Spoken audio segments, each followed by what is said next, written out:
morning, everyone. Welcome to City Hall, welcome to Council Chambers, and to a meeting of the Los Angeles City Council for today, Friday, November 1st, 2002. The City Council meets every Tuesday, Wednesday, and Friday at 10 a.m.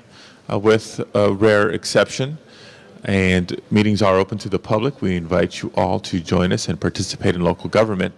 For those people unable to attend council meetings can be viewed live on your cable station, Channel 35. Council meetings can also be viewed live via webcast on the city's homepage or heard via council phone. It is 10 minutes after 10 a.m. on Friday, and we have 6 members present, 4 shy of a quorum. Make that 7 members present, 3 shy of a quorum. Welcome, Mr. Weiss. So as this is Friday, we do have a custom of scheduling a number of special presentations and introductions. We can begin with our presentations before taking up the matters on today's agenda. Let's begin presentations by recognizing Councilmember Wendy Greuel.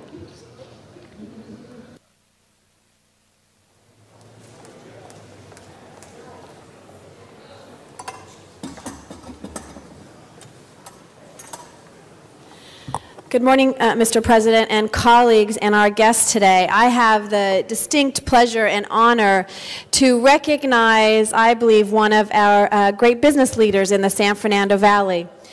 And how I found out about our business leader, Leeds Mattress, which you've probably seen. He's a star on TV almost as much as we are in his TV ads. But Neil Leeds has a mattress store on Laurel Canyon. Just north of Oxnard. And one day I was driving down the street and I saw his workers sweeping the street. I saw his workers cleaning up the trash near the freeway. And I saw trees being put up in a median in that neighborhood. And he has a wonderful story that we have discussed before, but today we chatted a little bit even more so, and a little bit about his family background and coming out here, starting to work at the age of 14, coming from a family where he really had to pick up himself and really follow his own dream about being an entrepreneur. And so he came out to Los Angeles. When you hear him speak briefly, you'll see he's from that other coast, the East Coast. So, we have some East Coast people here. 7 years ago, he decided to open this business. And he now has 7 stores all across Southern California, employs a number of individuals, and most importantly, has made sure that our community is a better place. He has, it's very hard to count how much money he's actually spent because he's done so much in our neighborhoods, but he is keeping the freeway underpass free from graffiti, paying for the irrigation and landscaping of part of the undeveloped lot, adopting and landscaping the median on Laurel Canyon, and also on Oxnard. He is someone who is continuing to be a leader and someone who I think is going to encourage the rest of our business owners in that neighborhood to be as entrepreneurial and as community oriented. So I wanted to take this opportunity today to acknowledge Neil for his outstanding activities for the betterment of our city, and those of you that have him in your district, you should make sure that you work with him because he's doing some extraordinary things. He has one on in Sherman Oaks on Laurel Canyon, on Ventura Boulevard, one in West LA, one on Pico, Santa Monica, and now in Burbank. And so this is an extraordinary young man, and I would just like to, on behalf of my residents of the 2nd Council District, and I think for all of us in the City of Los Angeles, like to recognize Neil Leeds for his leadership in the City of Los Angeles. Congratulations. Thank you very much. Thank you. Thank you. Thanks, Wendy. Actually, I'm really excited to be here today, and tell you the truth, it's amazing actually to be recognized. Like I had said once before, you don't set out to clean up the neighborhood for awards or recognition. You do it because you truly care. And I started off as a delivery boy, and that's how I ended up in the mattress business. You know, you deliver a mattress, you become a salesman, and saving my money, I decided to go into my own little business. But what I recognize is I'm not just a mattress man. I became a very involved community person, and it seems like I spend more time caring about the city than my business, in the sense where I have to keep this place clean. And I've noticed that the community has really just acknowledged it, and it's great. They love it, and I just wish more people could get involved with it, because the city could be one of the best cities in the world if everyone just pitches in a little, sweeps up, picks up the trash that you see, and go the extra distance to make the city look prettier, because you drive through and you'd feel good about your neighborhood. And whenever I have a chance to basically motivate any business owner to do the same, it's an amazing feeling. It's not, you don't do it for rewards, you do it because it feels good, it looks better, and makes a better place to live. So I'll be out here helping you out, for sure. Thanks a lot. Thank you very much. Before you go, hold on, before you go. There's no other members wishing to be heard right now, but I got to tell you, I have bought beds there, mattresses there. You have an amazing operation. People don't recognize just what you do from top to bottom in that store, not just the owner, not just watching on cable television, those commercials. But anybody in the valley throughout the city, you need a deal on a mattress, best quality, great price. Free commercial. Thank you. Our next presentation is by Mr. Pacheco.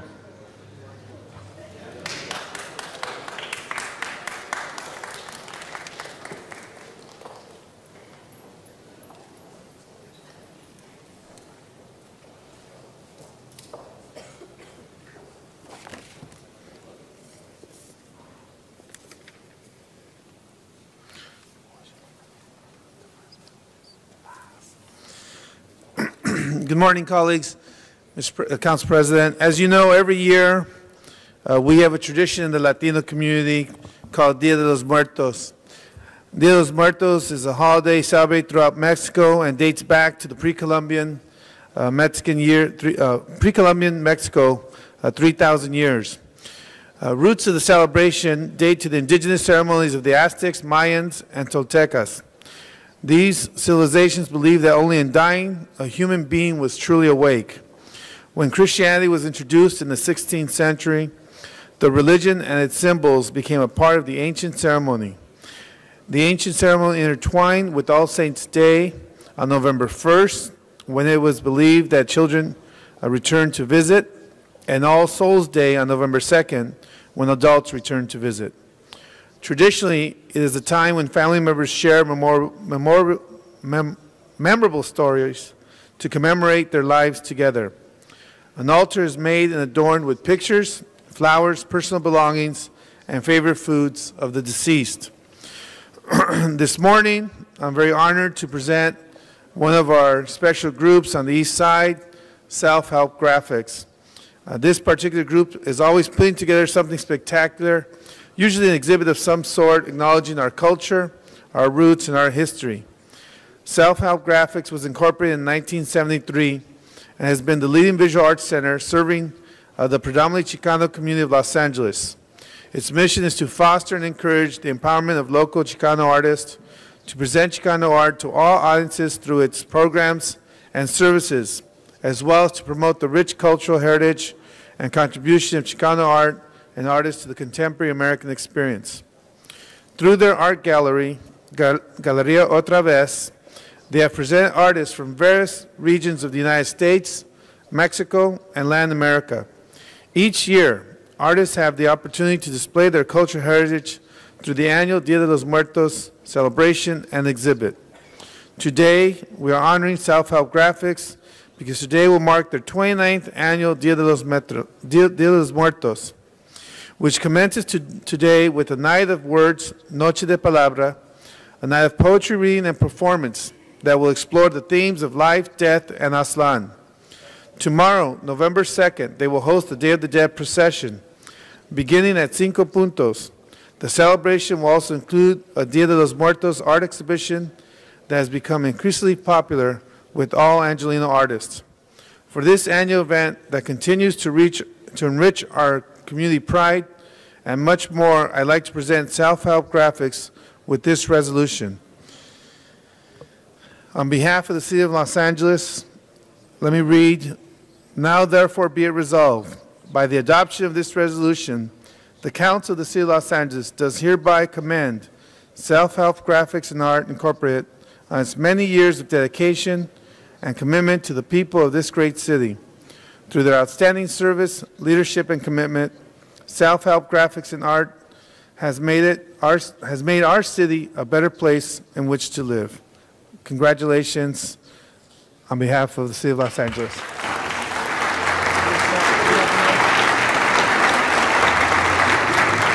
Mr. Garcetti. Thank you, Mr. President. I just wanted to add my appreciation and thanks both to Councilman Pacheco and to Self-Help Graphics. As a longtime patron and enjoyer of the Dia de los Muertos celebrations, it's great to have that institution. It is the most fun place to be in town for that. And just want to congratulate you for the great work you're doing with community art, as always.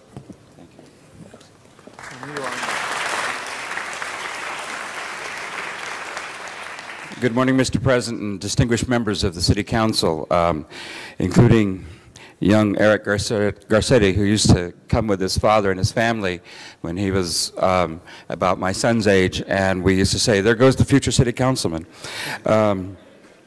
About 30 years ago, a crusading local nun named Sister Karen Bocalero and a handful of Chicano, Mexicano, and non-Latino artists got together and created a place called Self-Help Graphics, which presented Chicano art and culture as a gift to the broad diversity of our population and our community.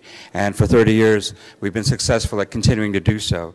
On behalf of Self-Help Graphics and the hundreds of people who put together the program for the thousands of artists, at the heart of which are artists, I would like to thank the City Council for your support, in particular for Councilman Nick Pacheco's leadership, and for support that comes to us by way of the Cultural Affairs Department of the City of Los Angeles and our friend Margie Reese.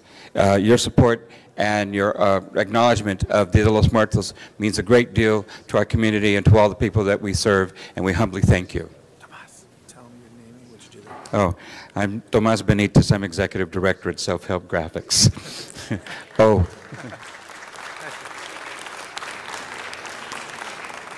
Thank you. Thank you. Thank you, Mr. President and colleagues. Thank you, Mr. Pacheco. The next presentation will be by Councilmember Cindy Misikowski.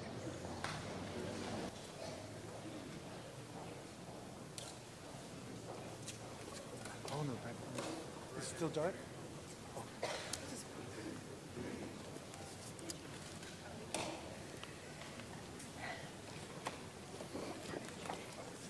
Thank you, Mr. President. Members, today we are here to honor someone who has been a very, very important part of the city, a very, very important part of the Los Angeles Police Department for 32 years. Standing next to me is someone who does not need an introduction in this chamber and doesn't need an introduction, I think, to an awful lot of the people in the city of Los Angeles, because they have seen him. He is a familiar face, a familiar name, a familiar voice representing Los Angeles Police Department. And today we are honoring Assistant Chief of Police David Gascon in his retirement after 32 years with the Los Angeles Police Department.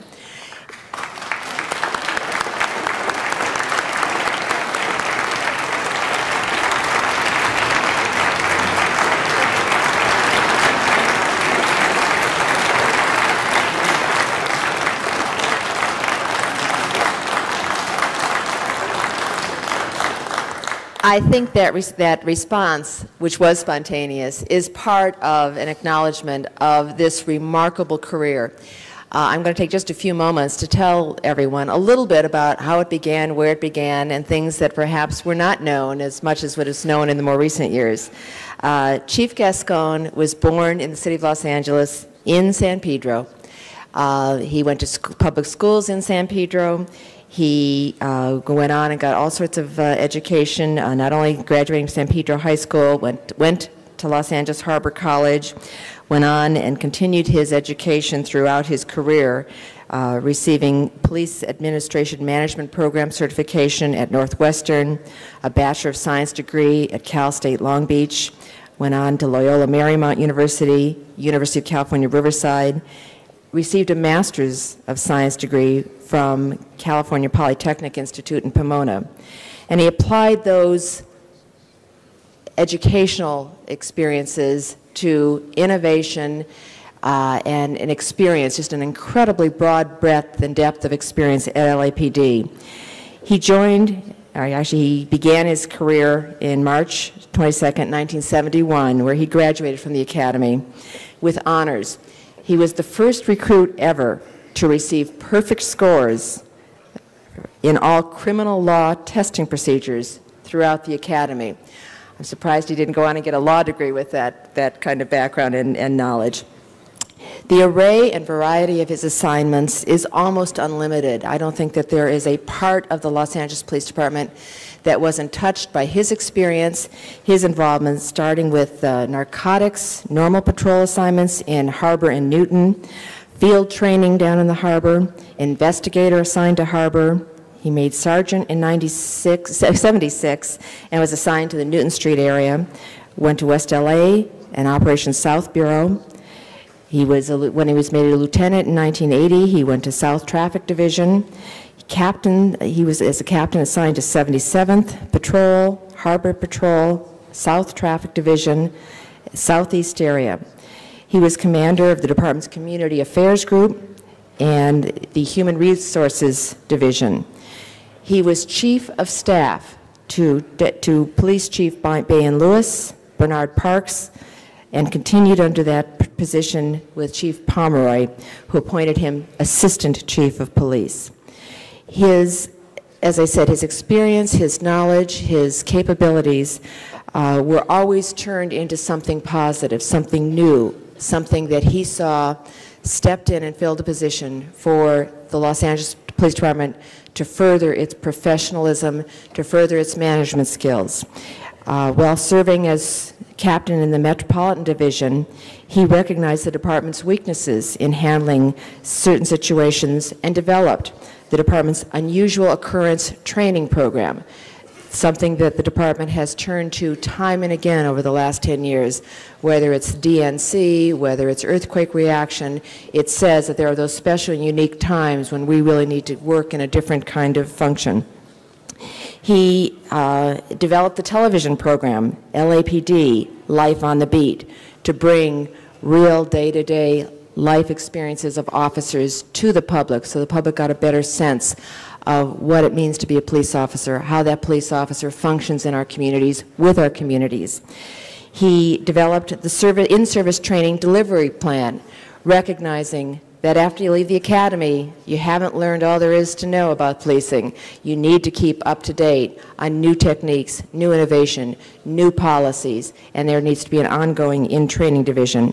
And that has been designed and has delivered over 1 million hours of required training to the department personnel. He also established something that was very important, I think, as a consequence of his own education, to recognize how important it was for police officers not only to be trained in LAPD and get ongoing training, but to get continuing education outside of LAPD, in the different universities, in the different schools throughout the country.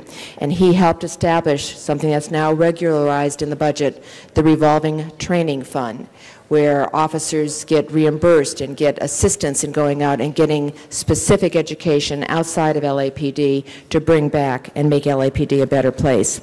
He has taken those experiences and now, in addition to being his full-time duties and responsibilities at LAPD, he also teaches a graduate level course in public policy at UCLA, which I think he's going to continue doing and extend that valuable experience to others, both in the public policy, public administration, and public policing world. He became the highest ranking Hispanic in the history of Los Angeles Police Department when he was made chief. And from a community of that rich tradition, he is the highest ranking LAPD officer in the history of San Pedro. I'm sorry that Ms. Hahn isn't here at this moment because I think San Pedro recognizes local talent, and that he has stayed in this city as a part of it is something to be well recognized. So there, with just a little bit of the background, a little bit of this history, is it now resolved that by the adoption of this resolution, the mayor and the LA City Council do hereby congratulate and sincerely thank Assistant Chief of Police David Gascon for his 32 years of dedicated, exemplary, consistent, and outstanding service to the City of Los Angeles and the Los Angeles Police Department. And we commend him for his unfailing commitment to this community, to this city, to this department in serving the people of the City of Los Angeles. Chief, thank you. Cindy.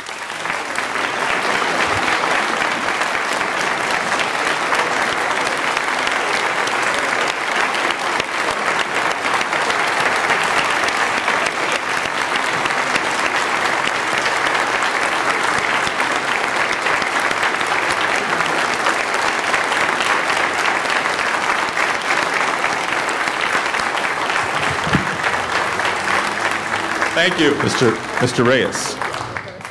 Mr. Reyes. Thank you, Council President. Chief Gascon, I just want to stand and say thank you on behalf of all the residents and all the people that have been able to feel safer because of all your hard work. In particular, the time you took to come to Cypress Park, to a small elementary school called Aragon, and engage the folks in such a way where you were letting them know that they were important, that we had just suffered a rash of shootings and there was a lot of discontentment, and the chief showed up. Chief Gascon showed up, and you let them know how important that was to you. And for that, I want to thank you for all your hard work and for that sense of compassion you've had for our communities and your commitment to the City of Los Angeles. Thank you so much. Thank you. Mr. Zine. Thank you, Mr. President, colleagues. Chief Gascon, many years we spent together at that fine LAPD, and I know all of your wonderful media appearances and productions and the activities of LAPD Life on the Beat and all those wonderful activities that Councilman Misakowski mentioned.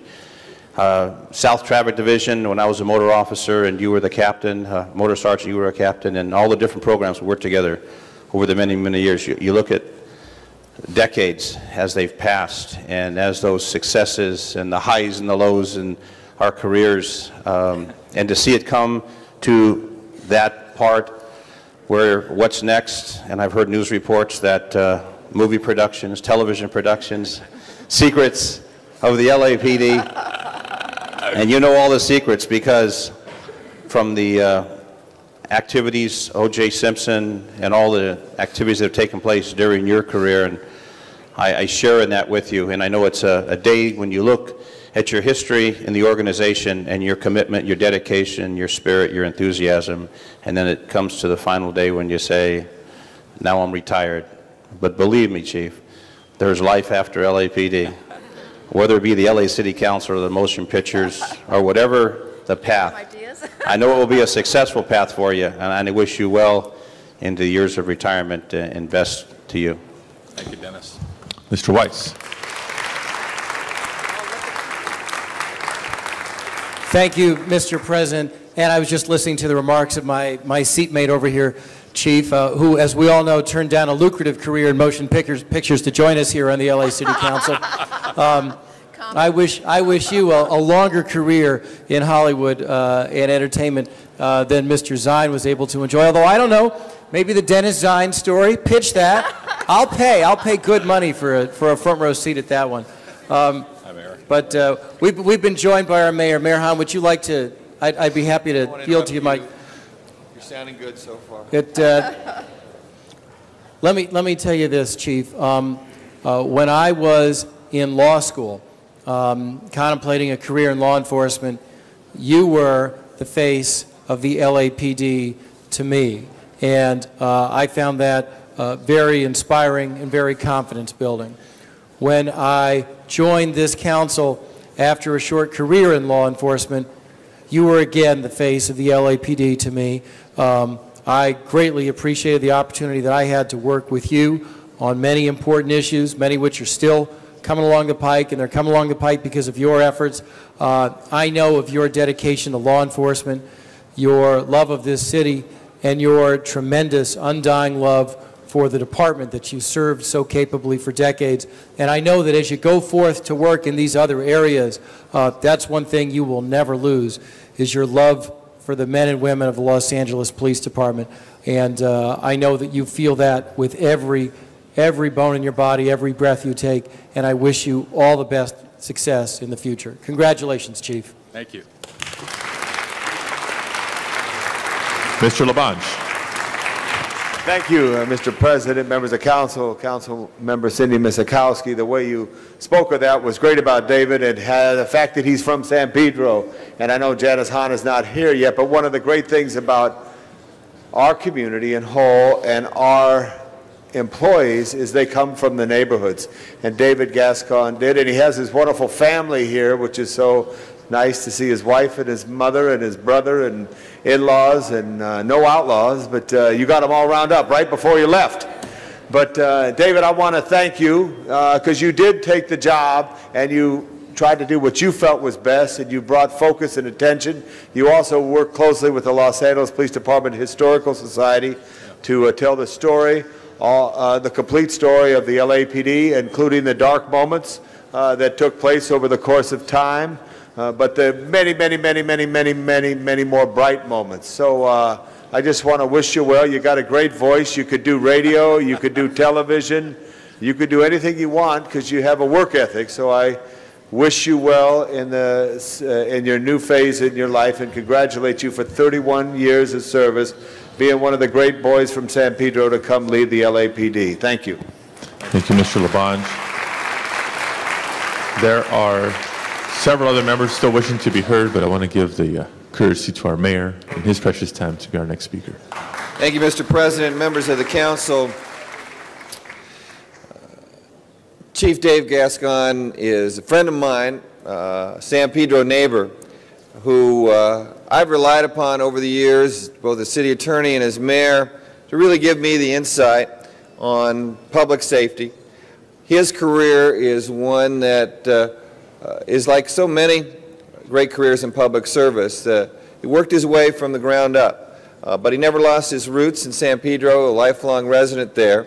Whether he was being the assistant chief of police or rooting for San Pedro High or Mary Starr's football team on the field, he never lost his common touch, and someone who worked very, very hard over the years to make LAPD into the #1 professional organization that it is, from 77th Division Patrol through running Harbor Division and Southeast Division. You really connected with the people in the community. You were the one to get community policing going in the south area of this city. And I just want to congratulate you, Dave, on a tremendous career. I know there's going to be a lot of stuff I'm going to see on the silver screen or on my little screen at home that you'll be involved in the future. I know that you're going to be involved in joint efforts in the Harbor area. You're not going to stop your public service career, just not going to be paid for it anymore, I guess. So anyway, congratulations. Thank you, Mayor.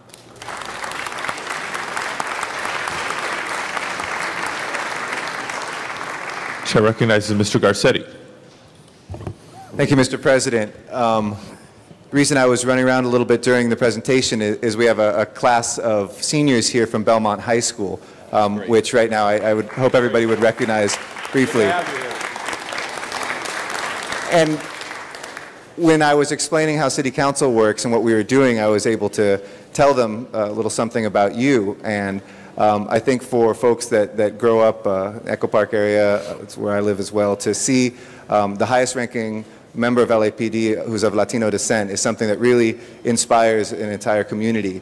And the willingness of LAPD as well to make you a very public face of LAPD too, not just to be somebody working hard in the trenches, but somebody who literally was the spokesperson and the public face of LAPD speaks volumes about your talents and speaks volumes about where the department has been and can continue going.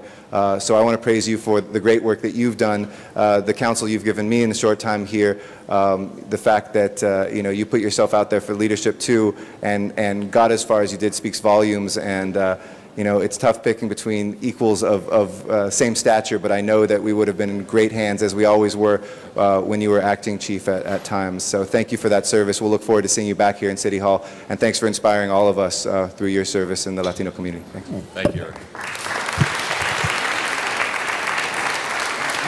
Ms. Gruhl. Ms. Gruhl.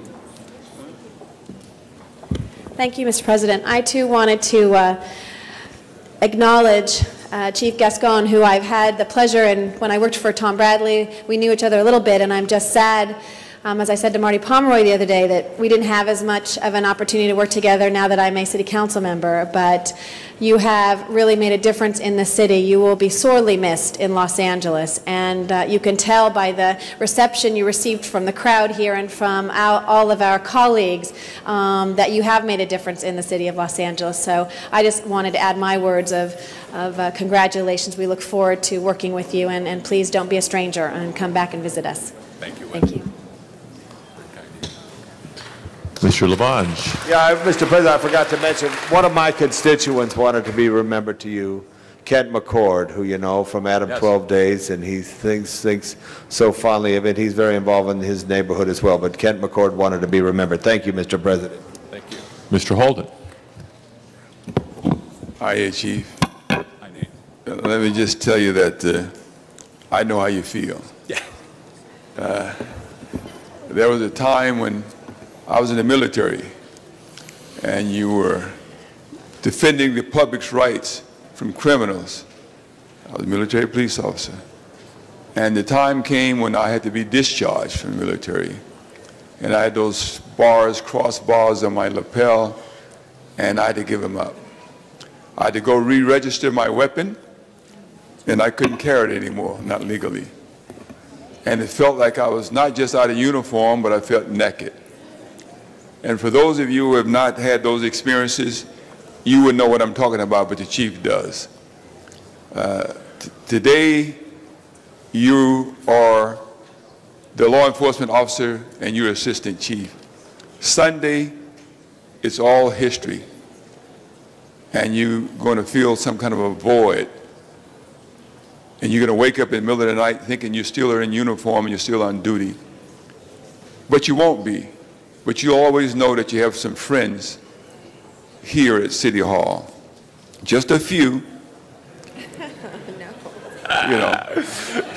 Probably very few, huh? Very few. You know how politicians are with forked tongues, both sides of the mouth.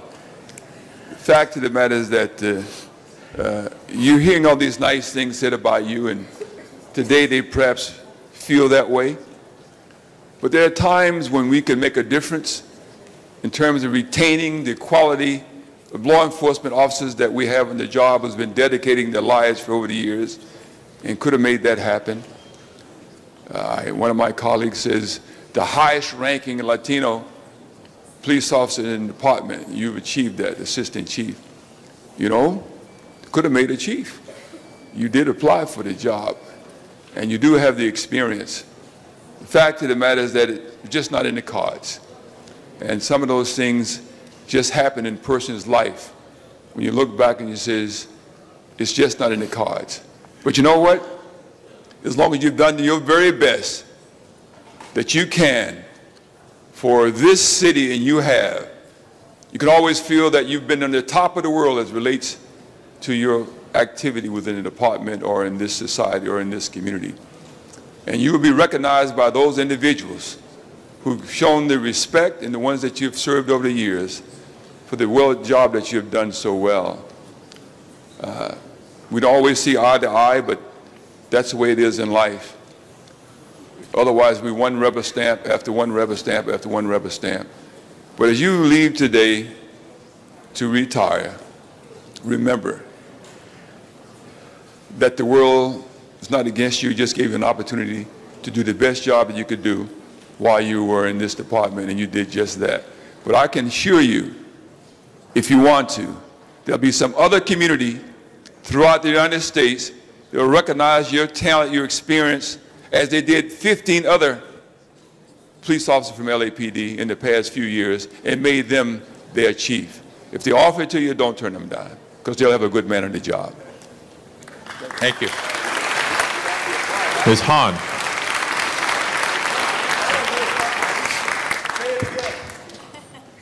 I'm sure it's all been said, but it hasn't been said by everybody.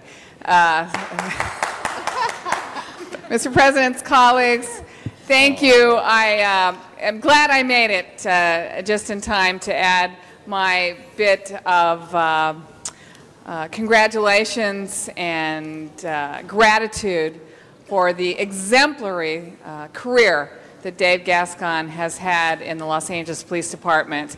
I first met Dave Gascon, man, I want to say 1988 or 87. I was a marketing director for the Baldwin Hills Crenshaw Plaza. And we decided to build, I think it was the first ever LAPD substation in an enclosed regional mall. And it was innovative at the time, and Dave was there as the commanding officer of South Traffic. And so I got to work with Dave. It was sort of my first big project that I'd ever worked on. It was my responsibility to put on the program and get all the elected officials there. And Dave provided invaluable leadership and service. And really that went on to be a model, I think, for substations throughout the country. And I think my brother already said it, but those of us in San Pedro certainly are so proud of you. And you have really given San Pedrans a real reason to be proud and to feel a real connection with the Los Angeles Police Department. And all the times that other parts of the city might have been complaining about a lack of community-based policing, we always felt like you were our very own model of a community-based police officer. And the leadership you showed at the Harbor Division was tremendous. And I just really want to thank you, Dave, because you have really been committed. You've really been loyal. You've really dedicated your life to the service of this police department. 31 years is such a great, huge part of your life, and the service that you've rendered to the city. You are a fine public servant. Many of us are sad to see you go. But I think what's important, and it really says who you are, that you're not just going to ride off in the sunset. You're actually going to continue in public service. And I know you're going to work with an agency in San Pedro, Joint Efforts, which provides a huge service to people in and around the San Pedro area. So thank you. I don't know how else to say it. You really one of the finest, and we're going to miss you. And thanks, David, for all your tremendous leadership and service, not only to the department, but to all of us who live in Los Angeles. We will be forever grateful to you. Thank you, Janice.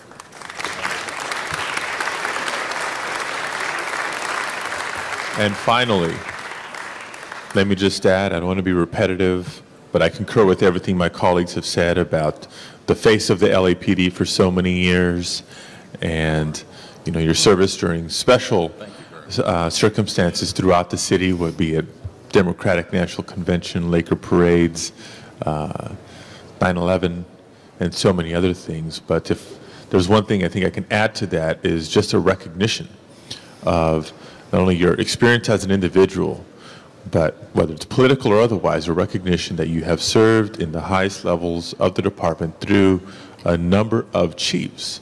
And as much conversation as there is versus in regards to a commanding officer or above being affiliated with this camp versus that camp within the department, your ability to have served and served well, chief after chief after chief after chief, I think it's important to be acknowledged and appropriately recognized as your significance as a stabilizing force and a source of continuity in a department that has certainly had its share of challenges and obstacles over the years, good times and bad.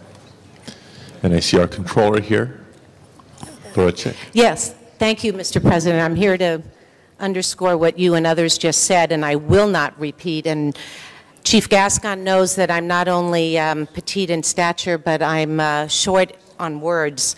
I'm down here, as you know, not very often. I'm here because I am a friend and a cheerleader for Chief Gascon.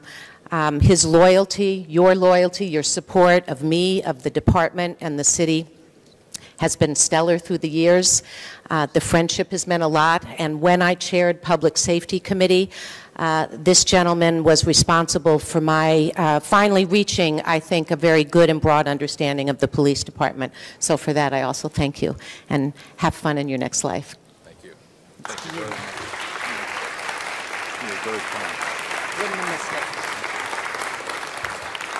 Now, Chief, it's your turn. Thank you very much. I am truly honored that the council has decided to recognize me and spend so much time, and I appreciate your remarks. I'm very humbled by it. And I'm not frequently at a loss for words, and words are going to be a little bit difficult today. And so at the risk of boring the audience here, the good news is I won't go very long because it's already been too long. But I'd be remiss if I didn't thank the chair of the Public Safety Committee, Cindy Mizikowski, for putting together this beautiful resolution. Special thanks to Adina Tesler for all the hard work in doing this, and thanks to each and every member of the City Council, Mr. President, particularly you, who I've enjoyed an outstanding working relationship with. But each of the council members, and I talk about this council often to the community because this is a different council perhaps than many years ago. This is a council that's really invigorated, very focused on supporting the needs of the community. I find that this council and your staffs work particularly well with our captains and their staffs in delivering the essential services that your constituents need. And really, that's what we should be doing as a city department. We should be doing the very best of which we're capable to support the public, and I like to think that the men and women of the LAPD do a fine job doing that. Yesterday we had a press conference in front of Parker Center. Yes, I was announcing my retirement, but I wanted to take the opportunity to talk about something that's near and dear to my heart, which is the bone marrow drives that we have been conducting for a significant period of time. And over the course of the last 2.5 years, we've actually found 11 matches. And just think about that, 11 matches, but bone marrow matches, were saving lives. And today at Parker Center, we're conducting a bone marrow drive. It's already begun. My brother, Bob, who's already been over there and provided a sample so that he can be entered into the registry. We will be testing until 6 o'clock this evening. There are a lot of people here in City Hall. There are a lot of people watching this television broadcast. I would encourage all of you to take a few moments, go to Parker Center, visit with the LAPD, provide a blood sample, and we'll put you in the National Registry for bone marrow. And perhaps someday you'll be fortunate, you'll be able to save someone's life. And I just thought it was a great opportunity for me to cap my career with doing something that I thought was really worthwhile.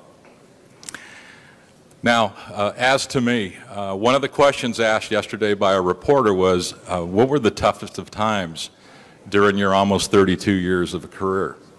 And I thought about that, gave it real deep consideration, and I thought about April 29th, 1992, as we watched our great city burn, the violence that was occurring, the lives that were being lost.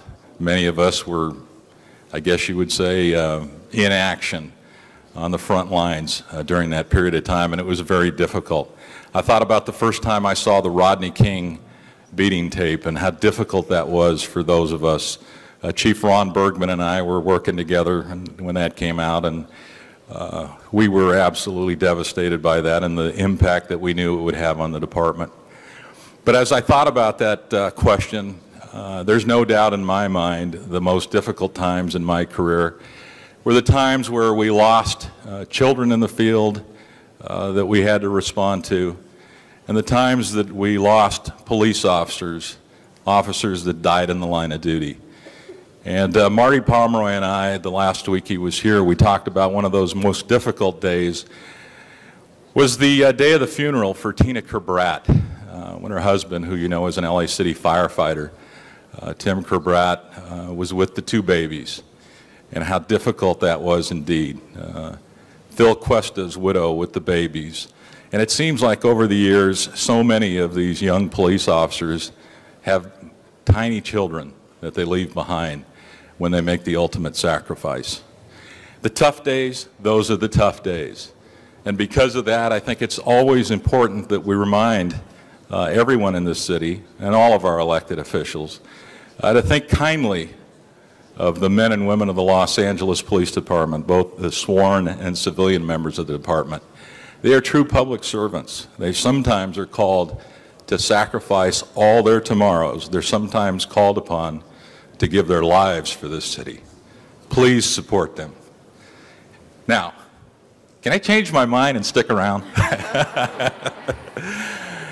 Well, I'm not going to do that. I have to go away, and I want you to know that in the 31 years and 7 months and 11 days, those have all been challenging days. And when I think about the compressed work schedule and the opportunities for the young people, I think back to my younger days when we would have loved to work 7 days a week, and we would have worked for free for this city. You know.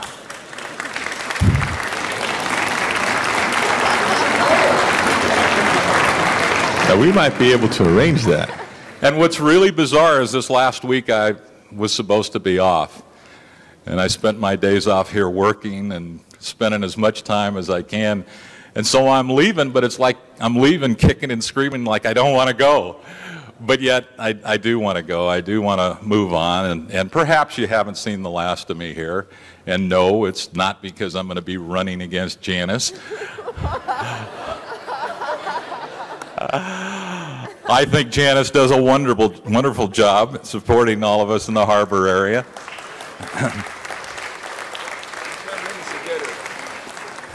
And anyone that loves San Pedro High School like I do, and she supports San Pedro High School, you bet I'm a big supporter. But I just want you to know that, yeah, my heart is here in the city of Los Angeles. I love the Los Angeles Police Department, and I love the men and women of the Los Angeles Police Department. I want you to know that I'm extremely proud that my family's here today, and I'd ask them to stand if I could. Please stand. My oldest daughter, Stephanie. My wife, Susie. My mother-in-law, Marie Sena, whose husband, Tom, can't be here with us today, but who spent 30 years of service with the Los Angeles Police Department, retiring as a captain from Bunko Forgery Division. Thank you for being here, Marie. My dear sweet mother, Martha Gascon. And my dad, unfortunately, died in 1996. I'll always be thankful to Laura Chick for her kindness as Chair of Public Safety, dealing with my father's death, and thank you, Laura. Sally Ham, my sister-in-law, and one of my brothers, I have a sister and two brothers. My brother Bob, who ended up not only the tallest one, the best looking one, the smartest one, but the wealthiest one. And I thank him for being here today, and I thank him for volunteering to provide a sample to the National Bone Marrow Registry today. And I hope many of you in the audience come forth and do that today. Please be seated. And then, my LAPD family, all of you, those of you I've worked with, those of you that supported me, those of you that I love, please stand up and be recognized.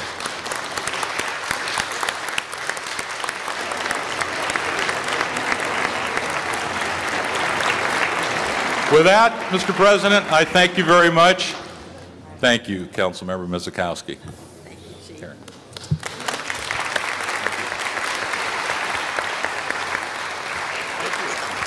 Thank you, Mr. President. Let me invite Chief Gascon and his family and supporters to the back where we'll take pictures. Thank you very much.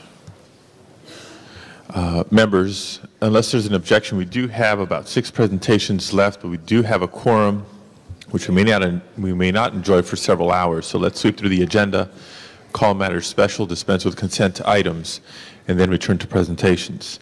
Madam Clerk, I don't believe we've formally called the roll yet. Would you please call the roll? Burnson, Galanter, Garcetti, Gruel, Hahn, Holden, Labange, Mizikowski, Pacheco, Perry, Reyes, Ridley, Thomas, Weiss, Zine, Padilla, 12 members present and a quorum, Mr. President. Council is officially in session. First order of business, please. Approval of the minutes. Mr. Labange moves. Mr. Reyes seconds. Commendatory resolutions for approval. Mr. Pacheco moves and Ms. Gruel seconds. Before beginning the regular agenda, there's an item. Councilmember Reyes is requesting that item number 37J be received and filed. Members request to receive and file item 37J. Seeing no objection, that shall be the order.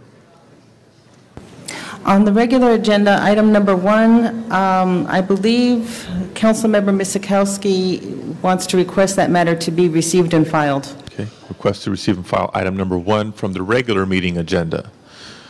Seeing no objection, so ordered. Next item, Mr. President, items for which public hearings have been held, items 2 through 19. Item number 3 has 2 reports on the file. However, they are not competing, and I believe council may adopt both of those reports. Okay, items 2 through 19 now before us. Public hearing having been held in committee.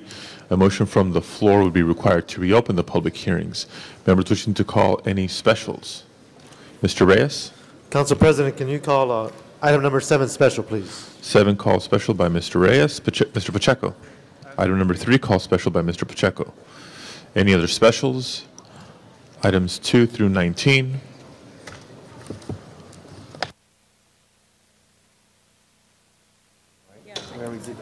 Any other specials? Mr. Holden, items 2 through 19 are currently before us. Seeing no other specials, Madam Clerk, please open the roll on the balance of the items.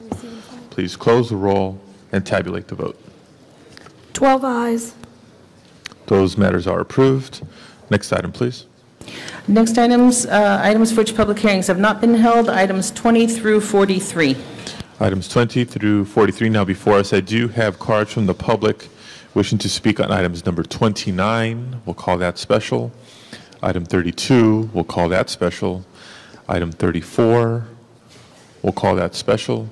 And item 42, we'll call that special. On the balance of the items, I have not received requests from members of the public to address the council, so we shall deem the public hearings open and closed. Members wishing to call any specials, Mr. Holden. Mr. President, if it's possible, we can continue item 26 to Tuesday. I have an urgency that I have to leave, and I'd like to be around to discuss that, if it's okay. Okay. Members request to continue item number 26 to this Tuesday. The new hearing date would be November 5th. Is there any objection to that? Seeing none, item 26 is continued. Any other specials? Seeing none, Madam Clerk, please open the roll on the matters remaining before us. Please close the roll and tabulate the vote. 12 ayes. Those matters are approved.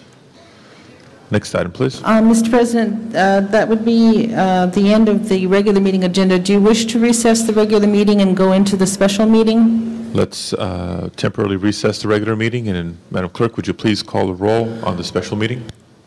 Brinson, Galanter, Garcetti, Gruel, Han, Holden, Labange, Miskowski, Pacheco, Perry, Reyes, Worthy, Thomas, Weiss, Zine, Padilla. 12 members present in the quorum, Mr. President. First order of business, please.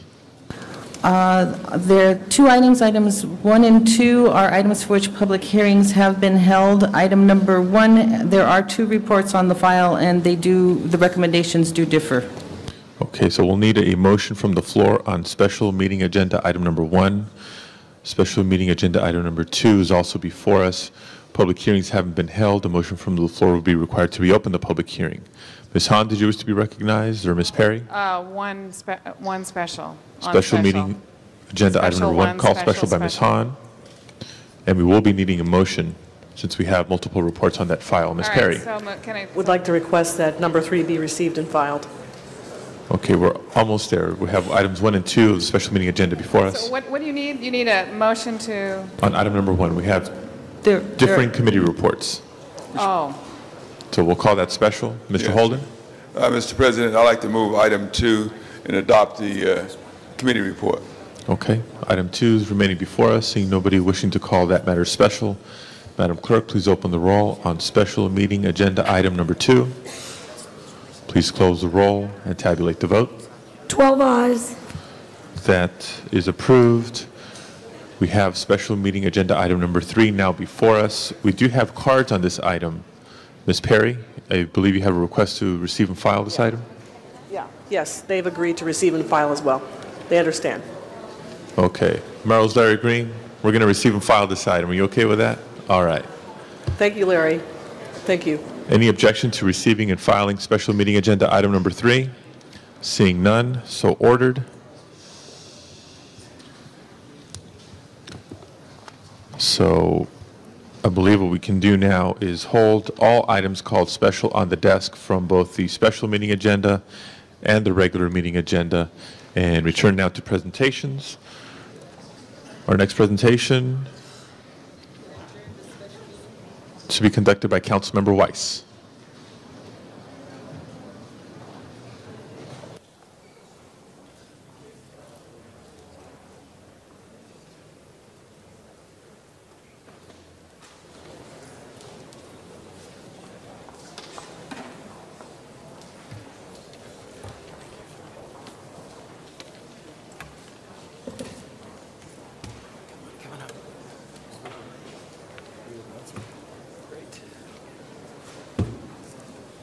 Perfect. Perfect. Great. Want you great and turn around so we're on camera.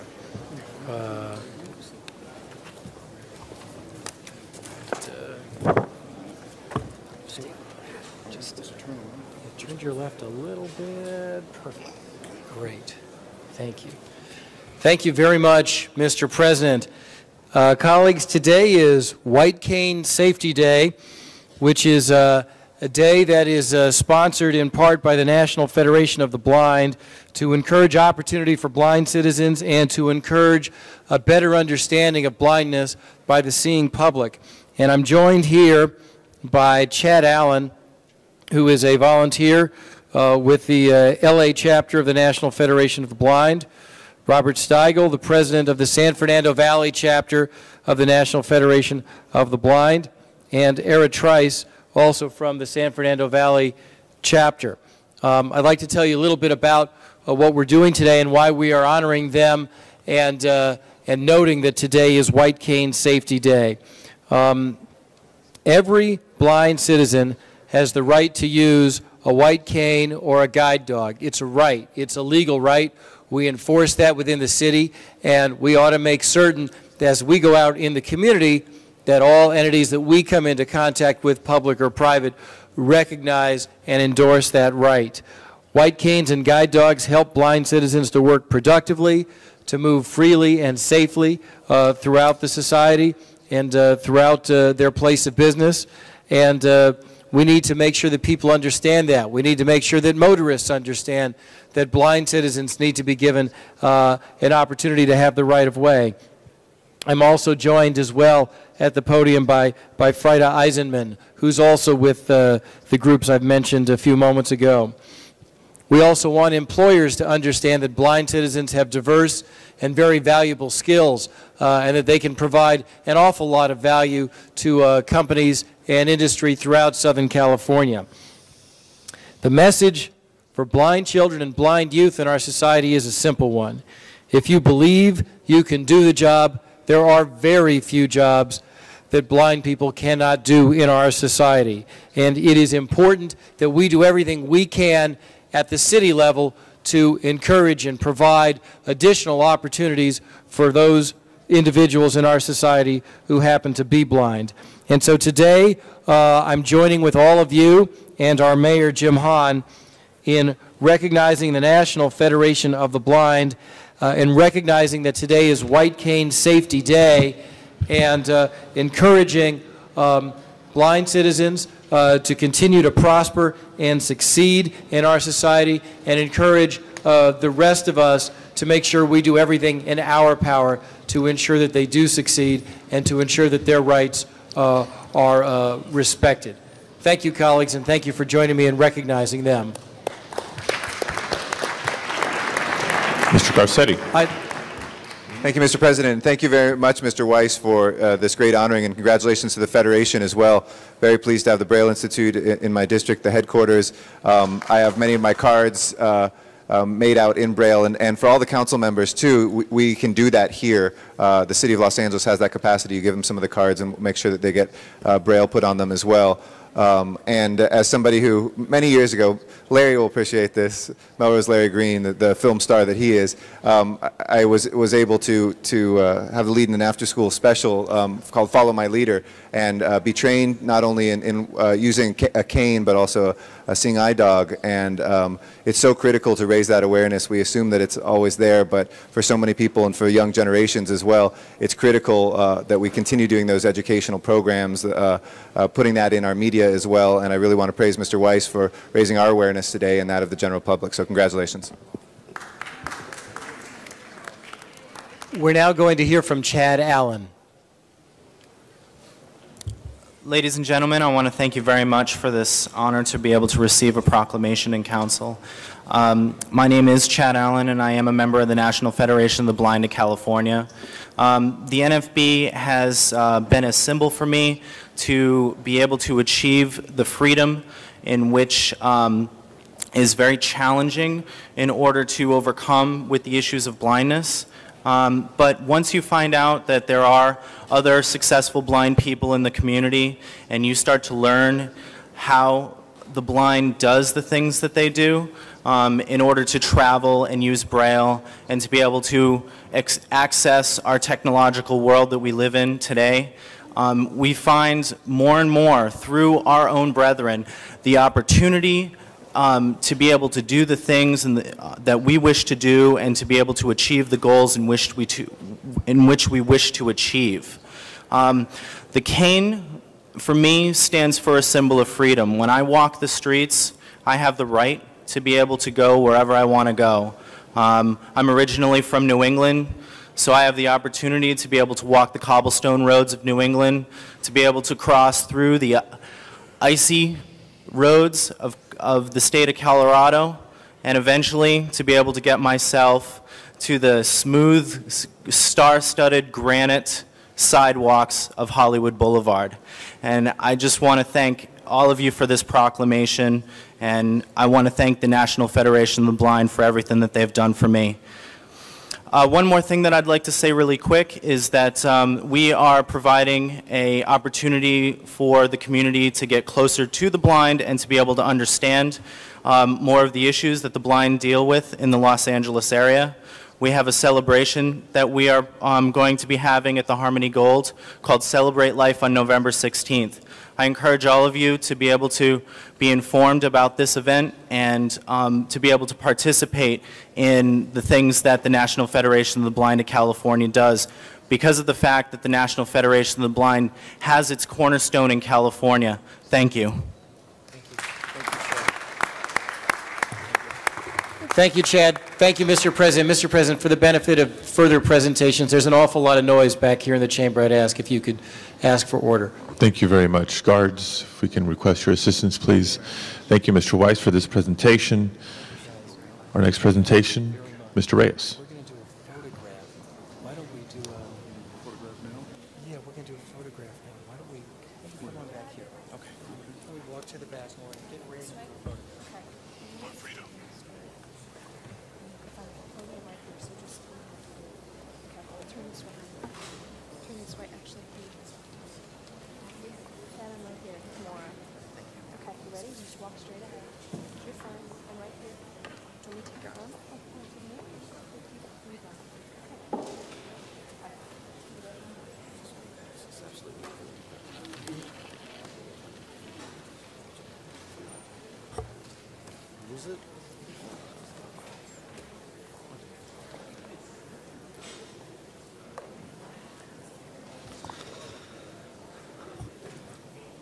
Council President, colleagues, good morning.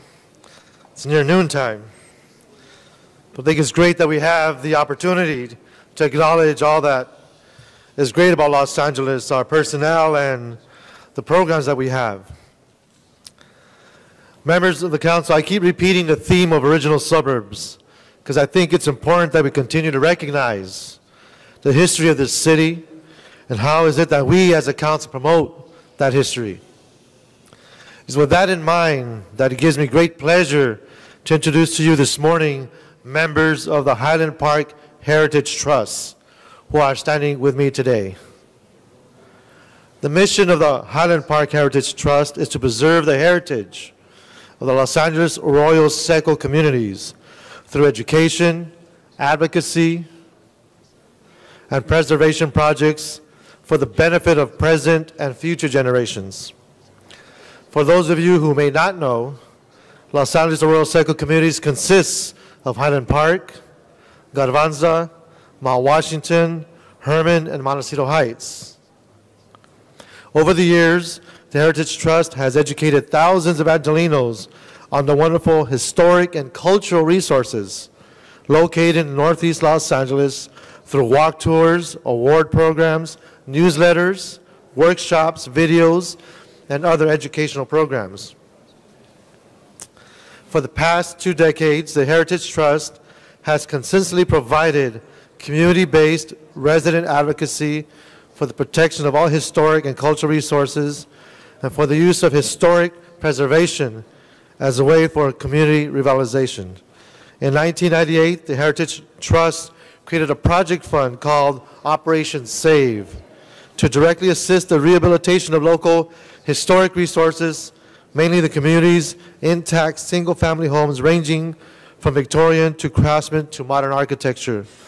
And this is no easy task when we're dealing with some real economic challenges and dealing with areas that have a large base of high turnover tenants.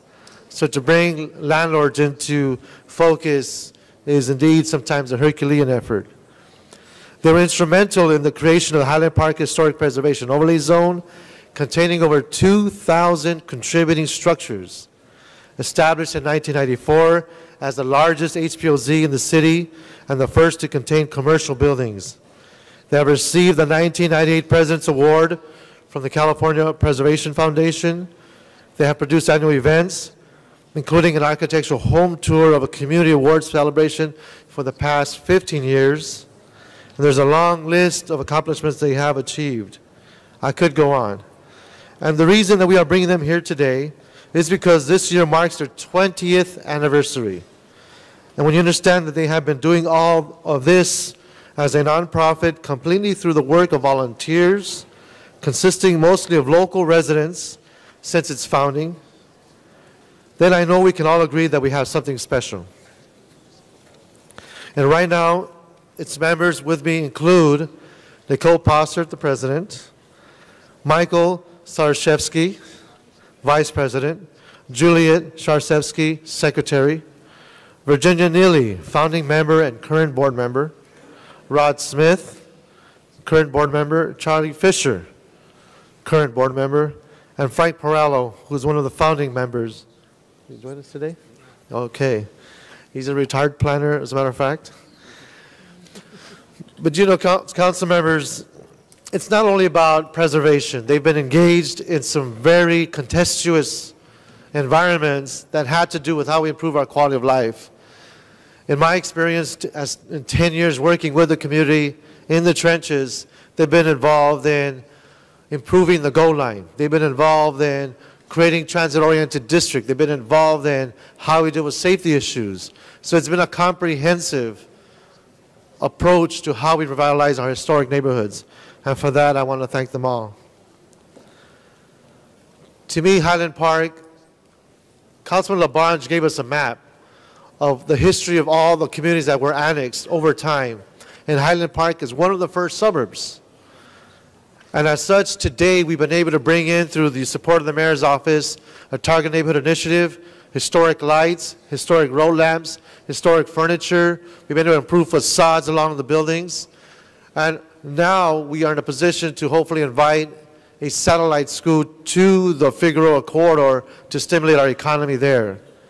And this cannot be done without their relentless support as volunteers in reviewing our committee plans. We have a Jack in the Box that looks like a Craftsman building. We have a McDonald's that's going to have historic elements to it. It's been a tremendous partnership. So with a great amount of respect and gratitude and appreciation, I would like to present this resolution to the Highland Park Heritage Trust and thank them for being a wonderful and dedicated friend to one of the city's most prized original suburbs. Would someone like to make a few remarks? Okay. If I may, Mr. like to Pacheco? give this solution.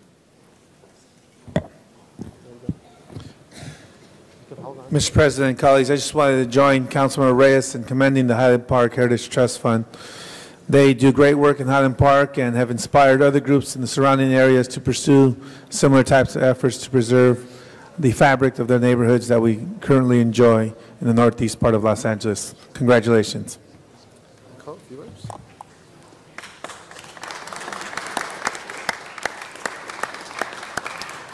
On behalf of the Highland Park Heritage Trust, I'd like to thank the entire City Council and especially our Councilman Ed Reyes and Nick Pacheco for being partners with the community and using historic resources as a way to keep our fabric and keep the community intact and together.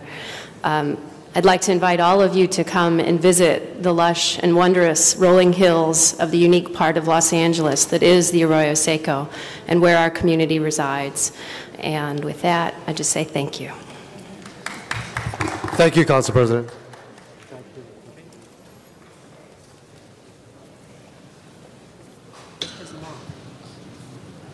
Mr. Labange for our next presentation.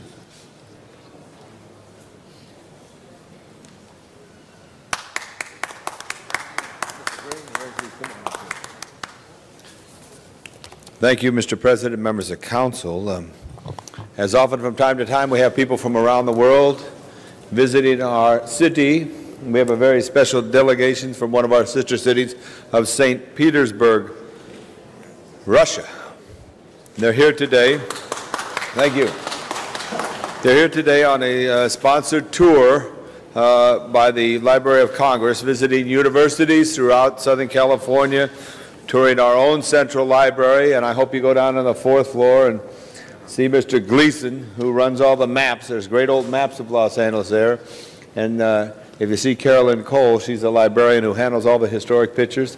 Give her my special love. She's a great, great librarian, but that's the 4th floor Central Library. But they're touring throughout, going to various county facilities as well and the museums. They're enhancing their awareness of our library system and the beauty of what a library system, a collection of art, a collection of books, a collection of artifacts is all about. So I'm just very pleased on behalf of our council to recognize and welcome the Open World Program, the Library of Congress delegation from St. Petersburg, Russia.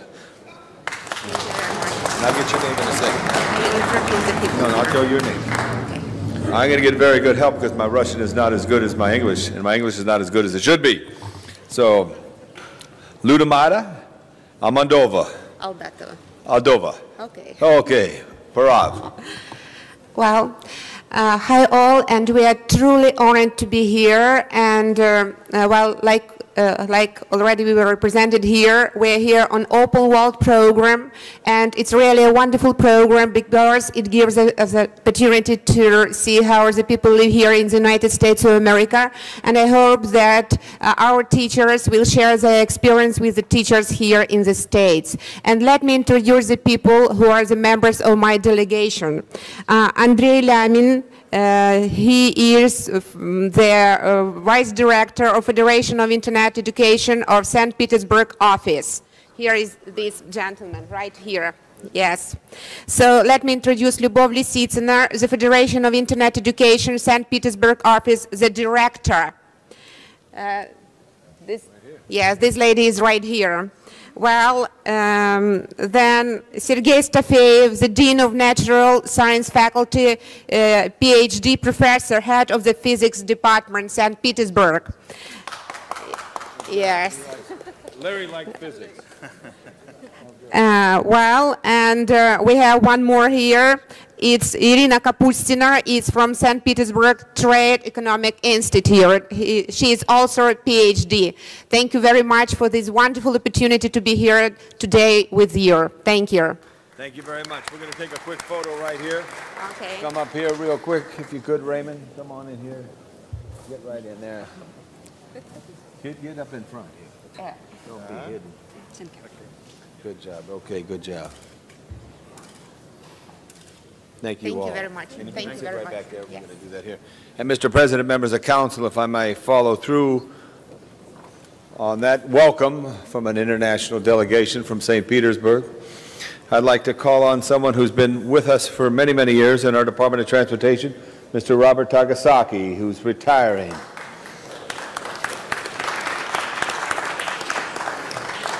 Now, he's helped on all the traffic in Los Angeles. Let's give him a better hand. Robert Takasaki now. Come on now. Alan Rifkin and also James Okazaki is joining us. Robert, this resolution is presented to you to salute your career, which began with the City of Los Angeles in the Department of Traffic as a student engineer in 1968. And after earning his bachelor's degree in engineering from UCLA, Mr. Takasaki worked continuously for 32 years in the Department of Traffic, which later became the Department of Transportation. He was one of the first groups of engineers to earn the status of professional engineers in traffic in the state of California. He was promoted through the engineering ranks to various levels and also ran the Hollywood District Office for Transportation and the Central Office, every street between Boyle Heights and Hollywood.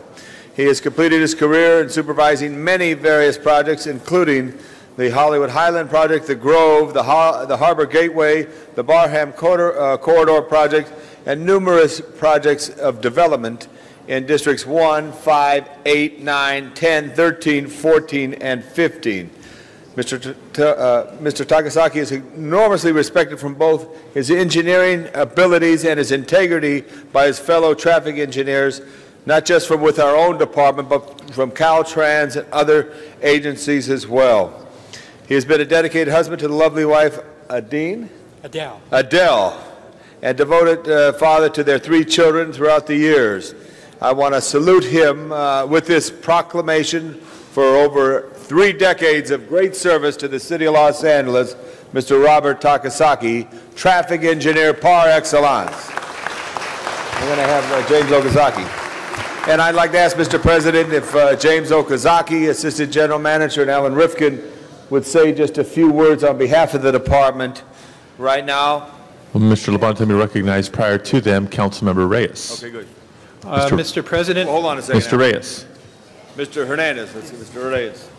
Thank you, Council President. I know it's been a long meeting, but Mr. Takasaki, you've been there for us. I just want to let people know that we had many, many community meetings that dealt with traffic issues with many projects, and you've always been there, very firm, talked about the policy of the department, but you showed a great amount of flexibility and support. End result is that you're helping save lives. End result, you're making our neighborhoods safer.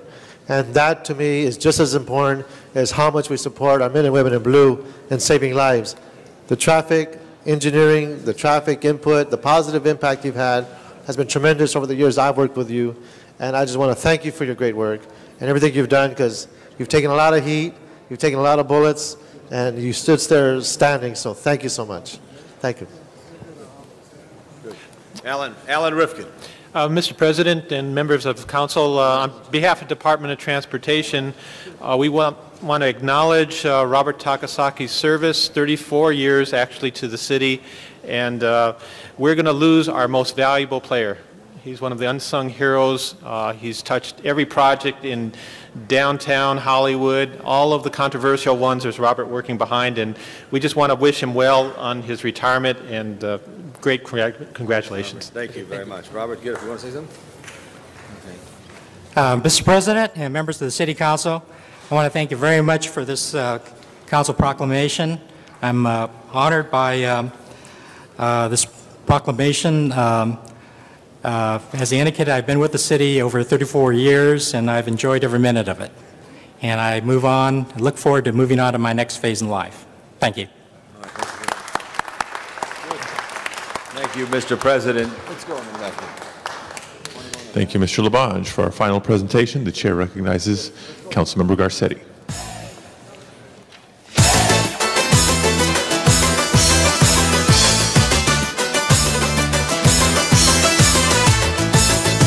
Feel free to dance, colleagues. There we go. Tom Labange was dancing. Well, I hope the visitors at home can hear this beautiful music. There we go. Dennis Zine taking it home. Mr. President, colleagues, it gives me great joy today to be able to present to you one of the world's biggest singing stars, known as Andy to his friends and fans throughout the world, one of the biggest names both in Persian, Armenian, and world music. Andy Madadian is somebody who has been called the Persian Elvis, which Mr. Labans will like, although I know he just stepped out. But somebody who really is a giant, a superstar. You are listening to, I believe it's Maral, latest track, on the latest album out, Kalvate Man. October is the Cultural Heritage Month for the Armenian diaspora. In fact, today, linked into that too, for anybody who's interested, there's the Caravan Art Project from 2 to 5 in front of Grauman's Chinese Theater, which is highlighting Armenian art, which is traveling throughout the city. But we wanted to honor today one of the community's biggest stars with Andy. Andy credits Los Angeles, a city of contrast that helped him find his unique musical voice, forge his unique musical sound, and part of the mosaic which informs his music. Get a load of this. Andy sings in Farsi, Armenian, English, Spanish, and Urdu, and I'm sure there's other languages as well that Andy has recorded in. His influences in his music include Indian, Spanish, and African sounds and rhythms with beautiful, lush Arabic melodies on top. He's somebody who has sold out venues throughout the world, whether it's locally here in our backyard or throughout the world in other countries, and won countless awards. For the single women in the House, I wanted to read a particular quote from U.S. News and World Report that says, "One look at Andy Madadian and one's sure he must be on God's A-list. His body is pure Rodin. He has chiclet teeth and a jawbone so sharp it could open a soup can." So whether it's this talented music, his great looks, or his abilities, he is somebody who has inspired generations. Originally a native of Iran, from Tehran, he has sung throughout the world, as I mentioned, and especially in the 13th District, the heart of Hollywood, where Little Armenia is, I know you have many, many fans. I want to thank my deputy, Baitzar Tomasian, for bringing Andy here today. And before we hear from Andy, I'd like to turn the mic over to Hilda Gregorian, who's going to say a thing or two as well. Hilda? Good morning, Mr. President and honorable member of City Councils. My name is Hilda Gregorian. On behalf of Andy, I would like to express my gratitude to City of Los Angeles for giving us the opportunity to recognize Andy's accomplishment for the past 2 decades. Andy was born to a Persian Armenian family in Tehran, Iran, and always had a passion to music and started playing guitar to his friends and family around the block from the age of 6. He discovered the talent for singing and overcame the roadblocks to reach the land of opportunity. Andy's ultimate dream was to become a star and perform at the famous venues in America and all over the world. Today, Andy is the living proof of the American dream. He has become an international trailblazer, forging a new musical path that redefines traditional musical borders. In Los Angeles for the past 4 years, he has performed a sold-out concerts at the Greek Theater, with his fans flying from all over America to enjoy his music. In a gala ceremony at the Universal Amphitheater, he was named Persian Pop Male Singer of the Decade, and for the 3 years in a row, he has received the award for Best Armenian International Singer, Best Armenian World Artist, and Best Armenian World Album. Andy is people's performer. He takes his music to the heart of the urban areas in parts of the world that no one has ever heard of. Places such as Uzbekistan, Tashkent, Samarkand. He just returned from a 7-day tour of Armenia and donated all the concert proceedings to Armenian Fund for development of new schools and education for children. I sincerely appreciate your time to recognize Andy's accomplishment. My sincere thanks and gratitude goes to the Honorable Council Member Eric Garcetti and my friend Baitzar for all they have done. I seriously thank you so much, City of Los Angeles. And here is Andy. Thank you, Hilda. Let me give Andy this award before we hear from him. I also asked him when his next concert is for everybody. It's going to be New Year's Eve at the Hollywood Park Casino. A wonderful place to spend New Year's Eve and to hear more of this music. But Andy, from the City of Los Angeles, congratulations for entertaining a generation of music lovers today on November 1st, 2002. Thank you, sir.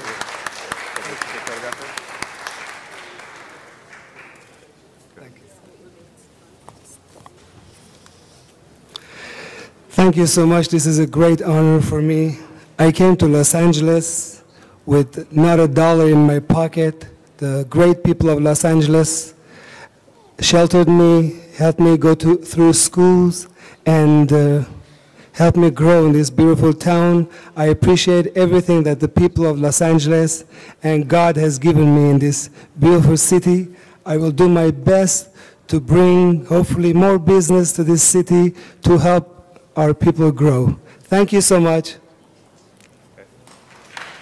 Thank you, Mr. President. If we could ask for just one more little clip as we leave the podium, hear a little bit more of Andy on the way out as we get to the rest of the meeting. Thank you.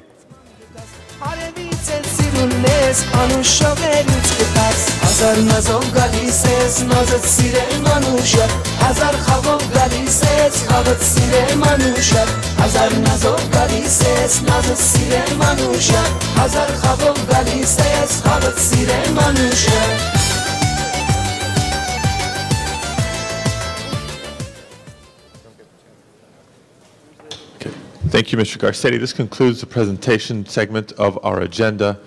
Mr. Pacheco, before I recognize you, I know you want to be recognized. I see Mr. Holden here near the exit who needs to say something before he leaves.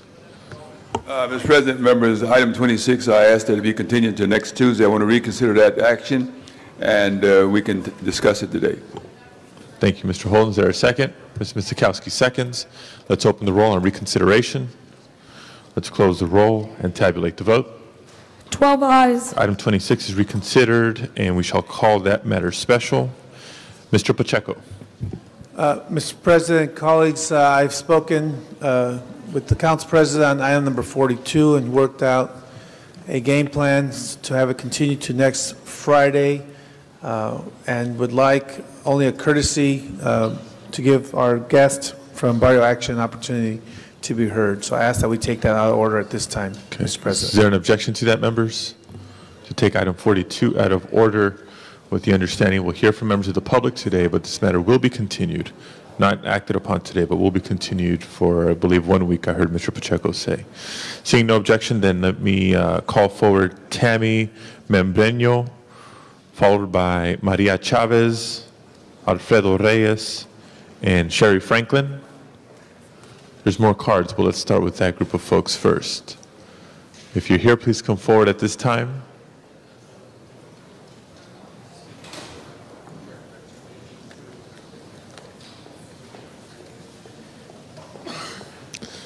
And if I can ask you to line up behind the podium, it'll make things run a little bit quicker. Tammy Membreño, Maria Chavez, Alfredo Reyes, and Sherry Franklin.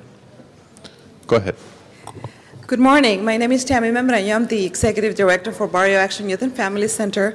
And I'm here, I'm joined here this morning with a whole bunch of our participants, and I would like them to stand up just to show that they're here and their support for this motion that Mr. Pacheco so kindly has put through for our project to continue. We have members of our program here, some parents who came to support this motion, and we have been waiting for this project for 10 years. We're looking forward to getting it done, and we hope that we can get the City Council to support us and to bring this project to fruition. And I have two parents who want to speak, and they will be doing it in Spanish, so, señor Chávez. Tengan muy buenos días a cada uno de ustedes. Mi nombre es María Chávez y venimos a apoyar al señor Nick Pacheco. Presentamos al Barrio Acción, y estamos aquí con un propósito apoyándolo al señor Pacheco, pues tenemos un edificio y necesitamos que provean un fondo para terminar ese edificio, pues ahí en ese proyecto se llevan muchos programas que ayudan a los jóvenes y están haciendo muy de buen, nos están ayudando mucho a nuestros hijos en muchos programas escolares, y ahorita nosotros venimos representando y pidiendo que nos apoyen para proveer ese fondo para terminar ese edificio que necesitamos, porque en los lugares que estamos ya no cabemos, y yo sé que cada uno de esos proyectos que se están llevando a cabo están sirviendo de mucho a los jóvenes. Y yo pido a cada uno de ustedes presentes que están en este concilio que nos provean ese fondo para que se lleve a cabo esos proyectos que necesitamos para cada uno de nosotros, no solo para los adultos, sino para los jóvenes, para los niños, y están siendo de mucha ayuda a todos, Gracias, no solo sí. a los ¿Nos jóvenes, permite sino a traducir nosotros. sus comentarios, por favor? Gracias. Basically, my name is Maria Chavez. I came to support Mr. Pacheco, and we need a fund. We have a building, but in the building, we need funds to continue the progress of our children, not just for our children, but for the elder people. So if you can, we ask each one of you to help us reach this fund so that it can help our children and ourselves. Thank you.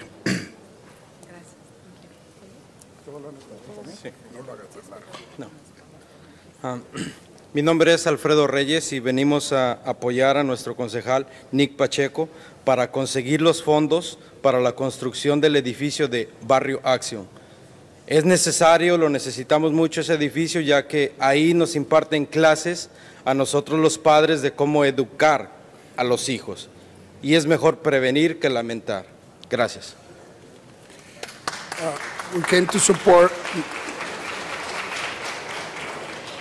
I came to support Mr. Pacheco. We need the funds to build this building so that they can teach us how to educate our children. It is better to prevent and not to lament. Thank you very much. Thank you. Ms. Sherry Franklin, followed by Mary Jaquez, I remember from last time, and Andres Arellano. Hi, my name is Cherie Franklin. I'm the project manager for Barrio Action. And I wanted you to know that this project is very ready to go. We have complied with all of the requirements for planning. We have our variance. We have our entitlements for CEQA clearance, and we're going through the bidding process as we speak. We have a capable team with Turner Construction who has prepared us for bidding.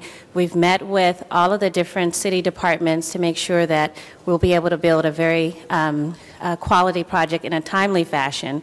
We do have other funding on the table. We have Proposition K dollars. We've had to get an extension on those dollars over the last year because we needed to go through the planning process. Prop K has us on a one-year timeline, so that's why it's essential that we get all of our funding lined up, be able to close on those dollars, and start construction by the first of the year so that we can complete construction by next November. We also have funding from the state. We have foundation dollars, and we are seeking other foundation dollars so that we can develop program funding and money for interior design and decoration. So we really do need your support. It is very hard to co-manage all of the funding sources at the same time and to be able to get all of the project items lined up, and we're at that point, and we hope that this funding will be ready when we're ready to start construction. Thank you. Thank you very much. Hello, my name is Mary Jaquez. I'm a resident of El Sereno. I work for the Los Angeles Unified School District. I'm the founder and president of the El Sereno Sparkle Club, and I'm also the current honorary mayor in El Sereno. I'm here in support of Barrio Action. I feel that we need this program for students that cannot function or be in a traditional school setting. They offer a lot of programs, and in our parenting classes at El Sereno Middle School, some of our parents have asked for us to refer them to this program, Barrio Action. We are unable to accommodate them because the program is too small at this time, because we do not have, Barrio Action does not have the space to service more students. So we need this building. Keep in mind that some of the kids that cannot make it in a traditional setting are sent to other schools and other communities, and then they are at risk of getting beat up because they're not from the area. And I support this program because when I was a student, I was not successful in the traditional school setting, and I am a graduate of a program such as Barrio Action. I am a 21-year employee of the Los Angeles Unified School District, If not for a program like Barrio Action, I may not be here today saying this. I would not be the honorary mayor of El Sereno. I would not be the president of the El Sereno Sparkle Club. So please give an opportunity to more young people and keep in mind the needs of the community of El Sereno. Thank you.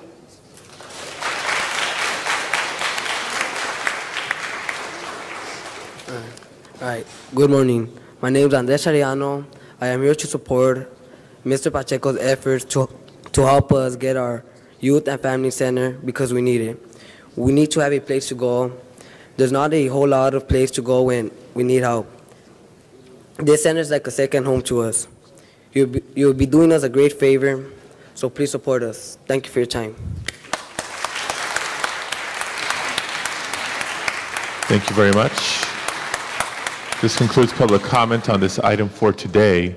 As Mr. Pacheco expressed, there is a request, members, to continue this matter for 1 week to next Friday. That would be November 8th. Seeing no objection, this matter is continued. Next item, please.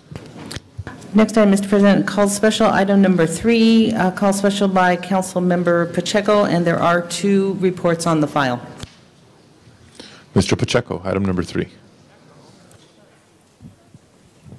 First of all, Mr. President, thank you for moving forward item 42 on behalf of our students. Thank you for coming out here today, students and parents from Barrio Action. Gracias por llegar con nosotros, salir este día. On item number 3, colleagues, Mr. President, this is an item in which the Housing Authority was looking for ways to increase safety in their project areas. One of the issues that had come up very often is that our trespassing ordinance had been outdated, and we needed to update it so that if an individual was not invited by a resident or did not have a legitimate purpose for being in the projects and being in those residential communities, that they could be asked to leave, and if they do not leave, they could be put under arrest for trespassing. So basically, we are reassuring the residents and individuals who enjoy living at in these residential communities that they will be in control of who gets to visit them and who gets to coexist with them. And so we're empowering the residents to take control of their own neighborhoods. I would ask for your support on item number 3. Thank you, Mr. Pacheco. Ms. Hahn. Thank you, Mr. President. Colleagues, I too rise in support of this. As you know, I have more housing projects in my district than anyone else, and this is an issue that we've really been working with the resident associations in the housing projects, and as we've had our new neighborhood prosecutors start getting involved in quality of life issues, this really was something that came up. Part of the problems that our residents have in our housing project is people who don't belong there, who trespass, who get in trouble on the grounds, who commit crimes, and if there's, some of the conditions at our housing projects are less than desirable. But one of the things I think that's important for every resident of Los Angeles is the right to live in an area that has peace, that is free of crime, that is safe, and this is something I believe will help our law enforcement officers, along with our neighborhood prosecutors, to really rid the housing projects of something that has really plagued them for a long time, and that's people who come there, who don't belong there, and who harass the residents and commit other crimes. So I think this will be a good step in the right direction in returning these areas back to the residents that live there and are really trying to improve the quality of life for themselves and their children. Thank you, Ms. Hahn. Other members wishing to be heard on item number 3? Seeing none, Madam Clerk, please open the roll. Do we have any appropriate motion? Madam Clerk? There are 2 reports, but Council can adopt both reports. They are not competing. There's an additional recommendation on the Housing and Community Development report for them to report back. Let's open the roll on both reports. Please close the roll and tabulate the vote.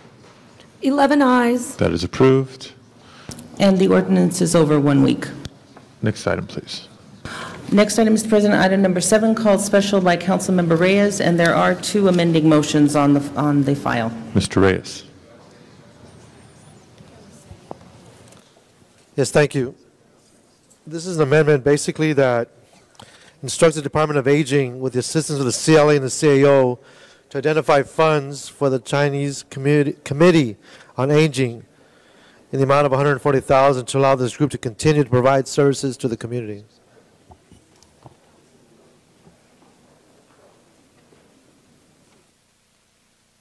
If I can get a report back within 30 days.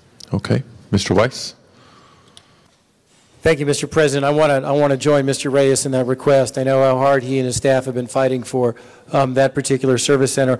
I also just want to note for the record that I have put in an amending motion, which is on as 7B, that makes several technical corrections at the request of the Department and Mr. Cervantes. And so I'd move the entire item. Thank you very much. I don't see an objection to the amending request made by Mr. Reyes, so we'll consider the matter as amended.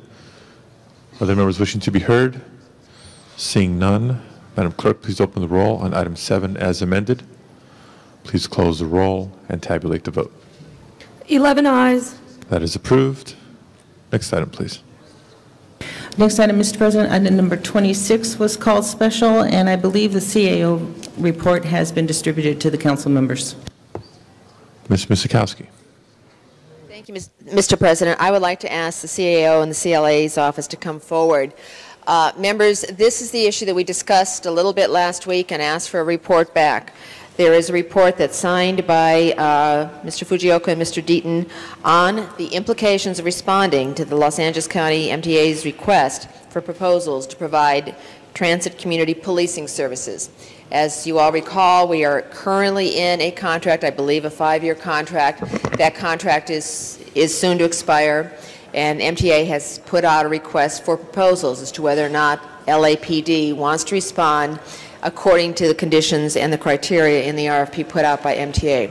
I'd like to ask the 2 agencies to respond. I think we're being joined by the mayor's office, and we have the police department here as well to answer questions. The report, I think, just came out looking at these implications. It was distributed this morning. It's important that we discuss it. It is on the police commission agenda next week. And I think that at the very least, if we decide to go forward and reply to the RFP, there are some absolute conditions, absolute criteria, clarification that needs to be made about how we need to be made whole, about how we or the LAPD is and should be the master of its own deployment policies. And let me at this point turn to the CAO and the CLA, as well as the mayor's office and the police department for any comments they would like to make. Mr. Fujioka. Thank you very much. We're also joined by representatives from the Los Angeles Police Department.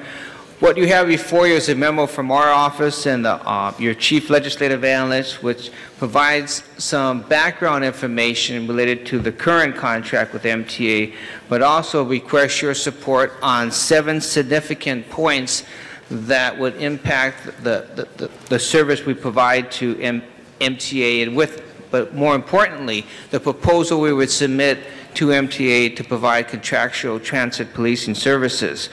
What we have is, let me qualify my statement by first saying, there is an absolute benefit for the city to provide a contract to MTA for transit policing services. However, the manner in which the current RFP is structured has some areas that cause us some great concern. First, deals with responding to transit crime. The MTA board has adopted a policy which is stated throughout the RFP that narrowly defines transit crimes and states that general policing activities, even when the crimes occur on the transit line itself, fall within the responsibility of the local police agency. We have a problem with this.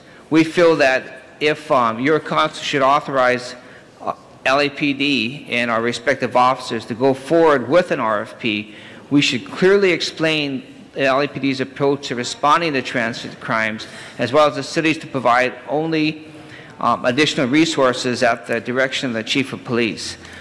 There are 2 issues that are very, very the next two issues are extremely serious. One is the reduction of staffing levels and with that compensation.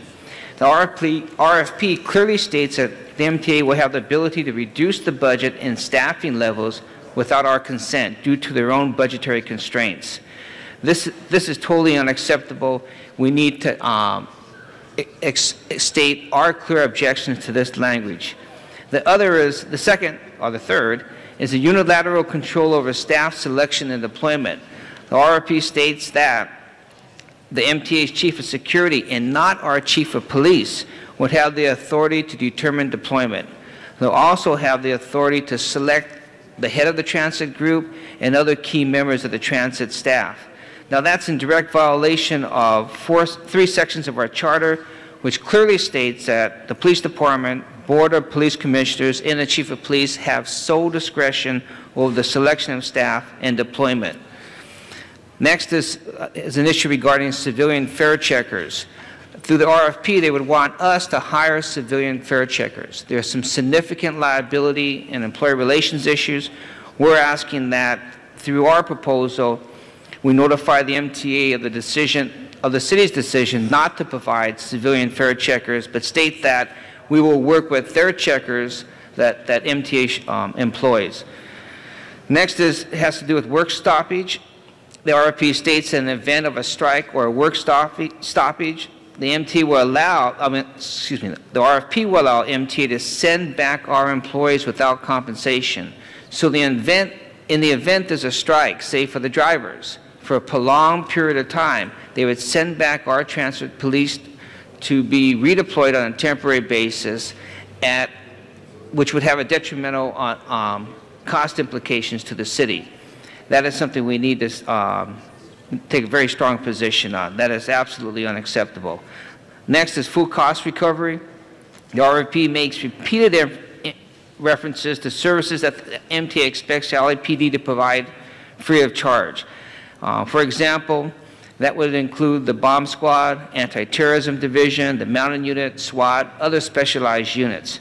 We need to take a position that we will agree on a basic charge for our basic services, but that we have the right to ask for additional payment for specialized services. The last is we're asking for your approval to prepare a separate MOU that would address our concerns. An MOU that we would like to change what's been recommended by MTA as reflected in our report, and then have the ability to submit a separate MOU that addresses our concerns. Now, if we do not get the MTA contract, we go on to further state that we can take the officers, the 223 experienced sworn personnel, and redeploy them to other critical areas of the city.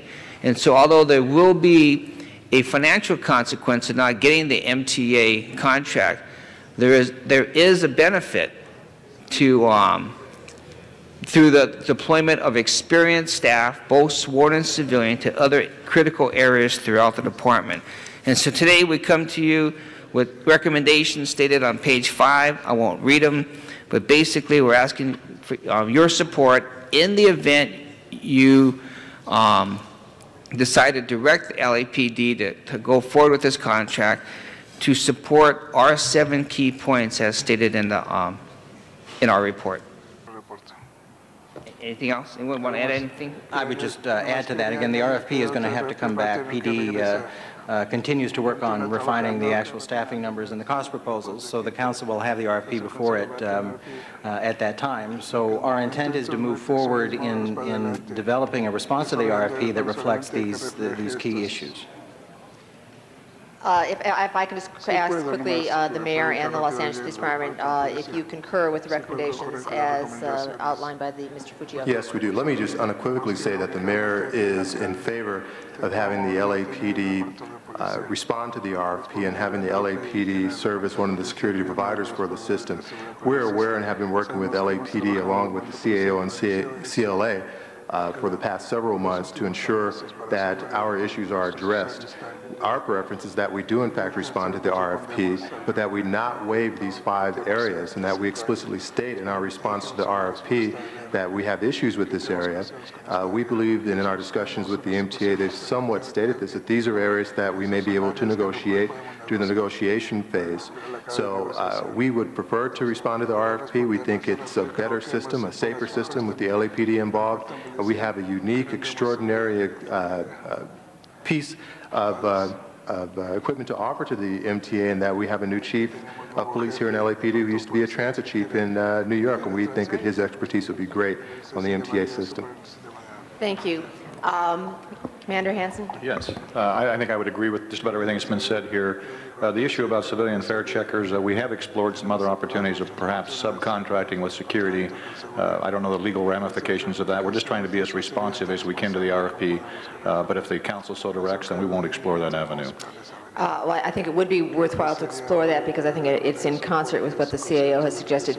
Members, I'm going to ask that we consider this report, allow the authorization of the Chief of Police to respond to the MTA, but make it unequivocally clear that these 7 points have got to be part of our response, that we are not accepting the MTA RFP conditions, that, and in fact, if that's non-negotiable, then in fact we will not handle this contract. If they are willing to look at this, willing to understand some of our charter limitations, some of our police department deployment issues, if you read this report in part, we would allow the Chief of Security of MTA to make deployment decisions for the LAPD, and that would be just implausible, impossible, and intolerable. The Chief of Police has got to be making all those final decisions. So my motion is to authorize the Chief of Police to respond subject to this very specific criteria listed on page 5 of the report under recommendation number 1, and allow the agencies to move forward, make that explicitly clear in our response. This will come to the Police Commission on Tuesday. They may augment that. And as Mr. Miller said, it comes back to us for final authorization before it is finally transmitted, as well as any kind of response or consideration that we hear from MTA as they hear that this is our approach. So that is my motion. Mr. Pacheco.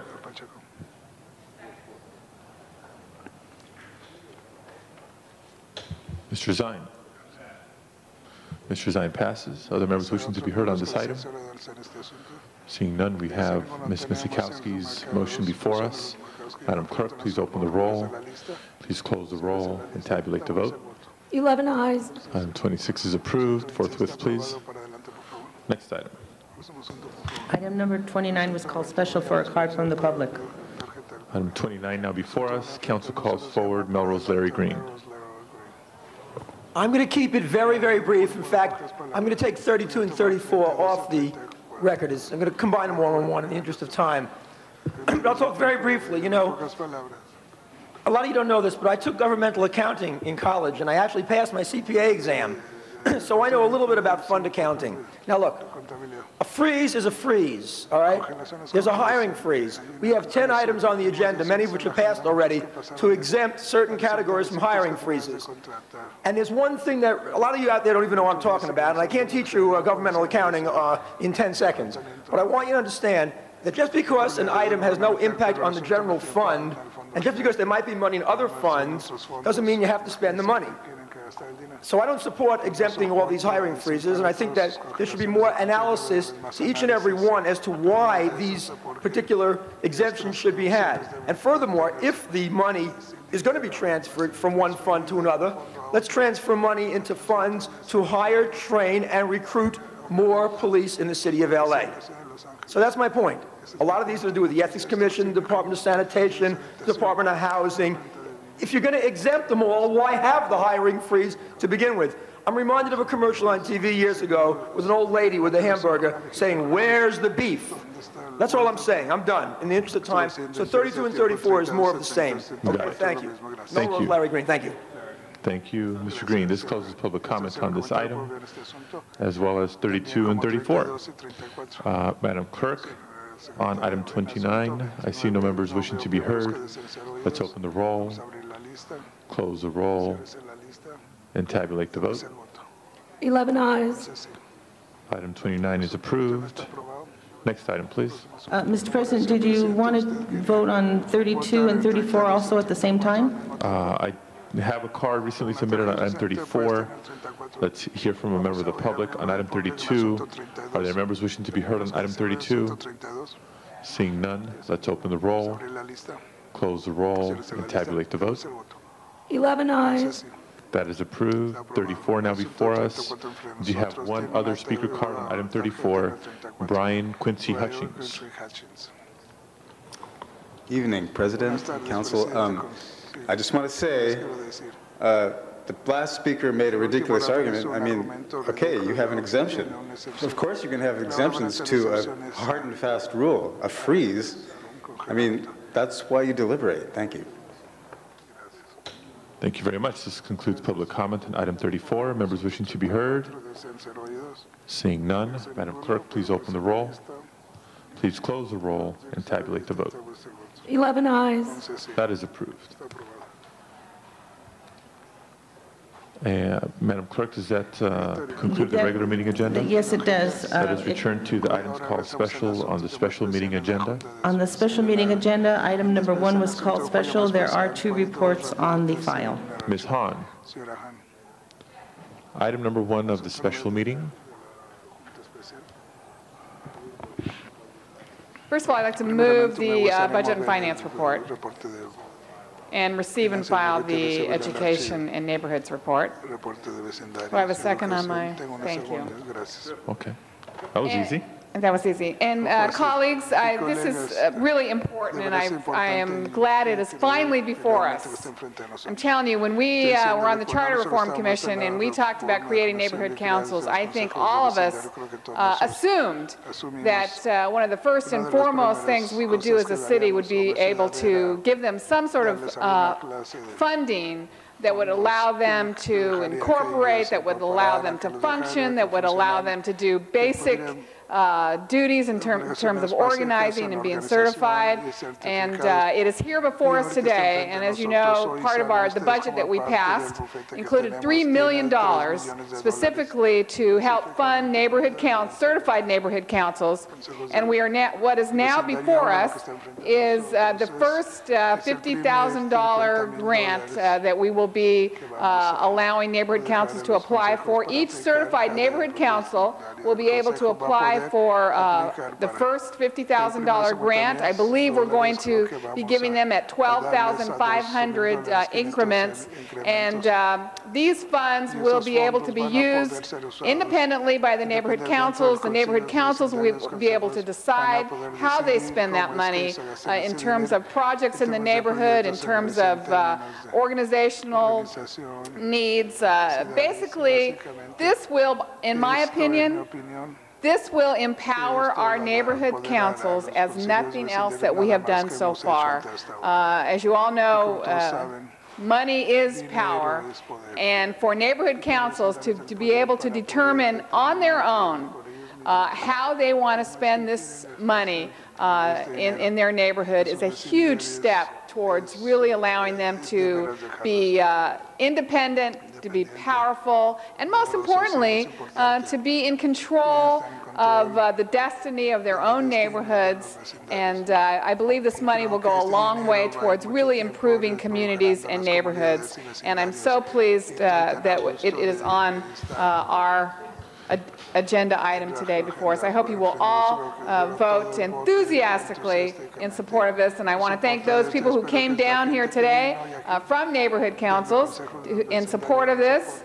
I know it's tough to come down to City Hall, which is why neighborhood councils are going to be so important, that you don't have to come down to City Hall, that you don't have to fight the traffic and pay for parking, that when you want to weigh in on issues that we're deciding, you can do that through your local neighborhood council in a much more convenient location and probably at a much more convenient time. So neighborhood councils are here to stay, and this is one more thing that we're doing to ensure that they will be a powerful voice in every neighborhood in this city. Thank you.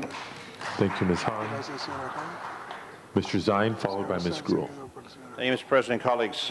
Enthusiasm. I have great enthusiasm for this, as you do, Councilmember Hahn, and also Nick Pacheco, as we wrote the city charter a few years back to make sure that the neighborhood councils had the funding so they could get the job done. So I am definitely supporting this, and sad to say it's a long time in coming. And I see some of the representatives from the different neighborhood councils here. I know Sandy Enfield came all the way from that far west San Fernando Valley, Woodland Hills, California, to see this happen this morning. So I appreciate the activity, the spirit of involvement of the neighborhood councils, the cooperation, and it's that partnership that we built together. And I keep using that word partnership, thanks to our new chief of police. I rode with him last night. He kept on saying partners, partners. Partnership is what it's about. So I enthusiastically support it. It's a long time in coming. I know the sacrifice that the neighborhood councils have made out of their own pockets to get to the point they are now. And Mr. Greg Nelson, with the efforts of your staff to have the dollars roll as we promised a long time ago. And I saw your picture on the front page of the Daily News today, and we're going to use that as target practice later on. But we need to get them the money. They need to get the job done. We promised them. We need to live up to our commitment. And I know that they've actually been waiting this day for the vote to take place and the money to roll as it's been put aside for their activities throughout the city of Los Angeles. And good luck to all the neighborhood councils. Thank you. Thank you, Mr. Zine. Ms. Gruhl. I just want to add to my colleagues, I have been asked recently, when do we get our money? So I have a few people I'm going to call immediately after this council meeting to let them know. But I think that I went the other night for the certification hearing for Studio City and Sherman Oaks. And if you haven't been, council colleagues, to one of those certification hearings, it is wonderful because you see your community in action. We go to their neighborhood council meetings often, but they have prepared this proposal. They make their presentation. It is an exciting opportunity. So I'm pleased that we're moving quickly to provide them with these funds and to help them along the process. So just want to thank again the leadership of Councilmember Hahn on this issue and look forward to working with all the neighborhood councils. Thank you, Mr. President. Thank you, Ms. Gruhl. Other members wishing to be heard on this item?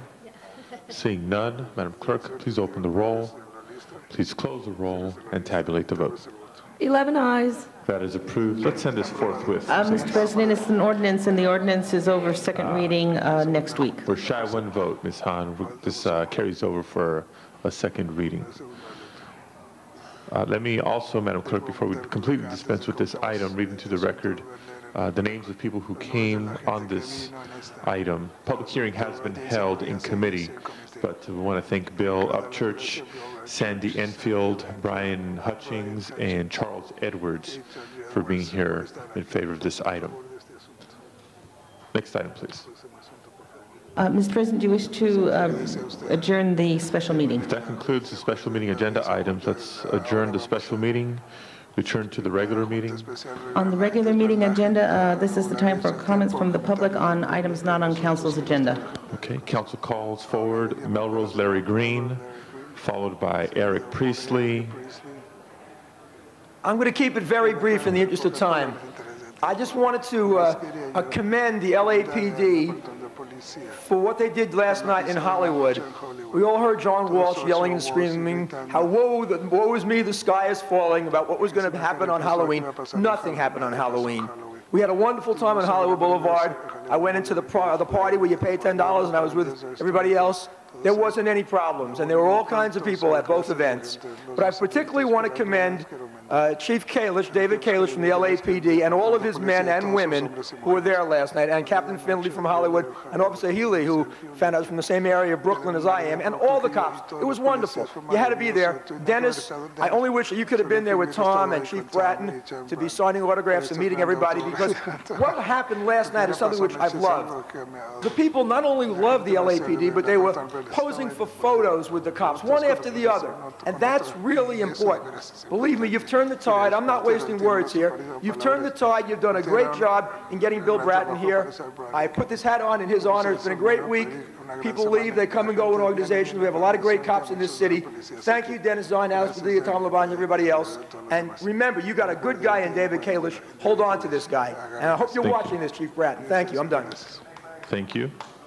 Eric Priestley. Mr. Priestley still with us? If not, Brian Hutchings. I just read a comment that Caprice Young made, and I'm going to go to the school board when I find out where it is and tell them this also. If anybody uses the Belmont fiasco, so-called, as a campaign issue or as just an issue, ever again, I'm going to move back to Los Angeles. I'm going to run against all of them to reverse the campaign that Trickier Dick Reardon ran to create this fiasco out of nothing. The other thing is Hollywood as a industry does not exist. It is just a boutique tourist trap, and that's all. Okay, it's true, the oligarchy or the oligopoly that runs Hollywood probably still exists on both sides of the Hollywood Hills. But the idea that they should expropriate Griffith Park, the zoo, well, they should get Forest Lawn, unless that's a good concession for making money for the city. And you know, the whole idea is, if you look at the street names of some of the streets in the Hollywood Hills especially, you'll see all these Confederate things. And you'll understand some of the origins of Hollywood and how these people are professional promoters of, well, if you look at the original draft report of the charter reform thing, of course, the main reason for that was the neighborhood councils. You'll see this weird militaristic operations research language, and you'll understand what it's all about. Thank you. Thank you. Our final speaker is Paul. Apologies, I can't pronounce the last name very well, so I won't even attempt, but from the Midtown North Hollywood Neighborhood Council. Come forward and help me out here. Actually, we haven't had elections at the Midtown Neighborhood Council yet, but so I speak as an individual. And your last name, sir? Perner, P-E-R-N-E-R. Perner. Got it. I'm also a Valley native, and I just have something to read here. Valley is in the final days of a passionate and reluctant battle between succession and unity. The issues have been debated into the ground, but there's another Valley that has been all but ignored by the press. We are the non-political, but very much alive, independent citizens of Los Angeles who live on the other side of the hill. We are fully aware of the difficulties of sprawling governance. Yes, there are real issues, but we never thought the Daily News would run them into a mantra. From their pages sprang an artificial revolution, telling us that we were an oppressed people and promoting the image of a dark, sinister downtown conspiracy against the suburbs. That is absurd. But what is truly outrageous is the claim that change is impossible and succession is the only answer. Now the bad news. Fortunately, by raising a flag of separation, the movement has potentially opened a backdoor to racism. This is unfair to the good-hearted breakaway candidates and voters who may not be aware of the entire picture. Still, the local paper keeps beating the drum. The good news, the other Valley is about to disappoint them. We will prove that this is not a disposable city. We are coming of age and we have backbone that cannot be broken. On November 5th, we will defend our right to live, as we have for generations as citizens of the city of Los Angeles, and vote no on Measure F. Our decision is not based on fear. It is an act of remarriage with a greater community. It is my hope that this new collective will be inclusive, respectful of, and lovingly respectful to those who choose not to support it. In closing, I would like to ask this question. Is LA too big, and is anything really impossible? I keep thinking of the journalists who change impossibility into a challenge veiled by a compliment. This man looked at the vertical towers of Manhattan and said, New York, impossible New York. Now, in California, I see a woman standing on a mountain at night, looking down on a great horizontal metropolis. She sees an ocean of lights and says, Los Angeles, beautifully impossible Los Angeles. Thank you. Thank you very much. This concludes public comment for today's meeting. Madam Clerk, other matters?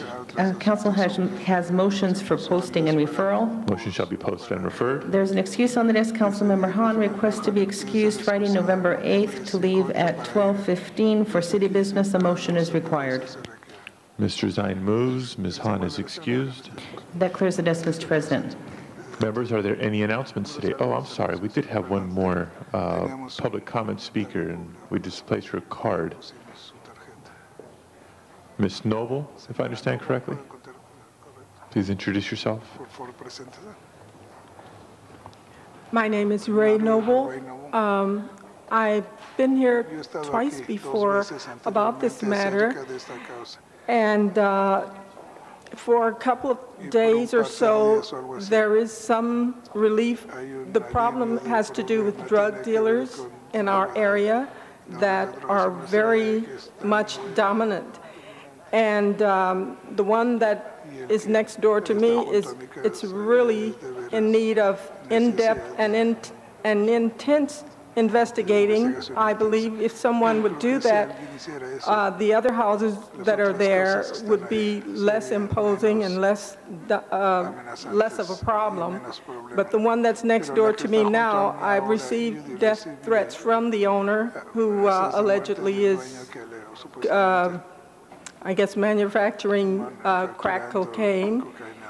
And so far, nothing has been done. The worst problem, as of today, and for the last year and a half, they found a way to break into the house and put in transmitters, thereby emitting the fumes and gases that come from the cooking of the drugs into my home, now 24/7. Before it was only on the weekends, and there seems to be nothing being done about it, and I certainly don't know what to do about it at this time. And I was wondering, is there anyone that I can speak with that would enable me to get with them to do an investigation of that house instead of just looking at it and observing it, really check it out, because they do have the equipment that's causing major problems for me and my family. Thank you, ma'am. We're listening, and you can see a buzz back here as to how we're going to respond. I believe somebody will approach you and take down further information. If I can also ask you to complete a speaker card, so we can have your name and address on file, and we can appropriately respond. Thank you for being here. This concludes public comment for today's meeting, and I believe we have cleared the desk. Members, are there any announcements today? Any announcements? Adjourning motions? Please stand for adjourning motions.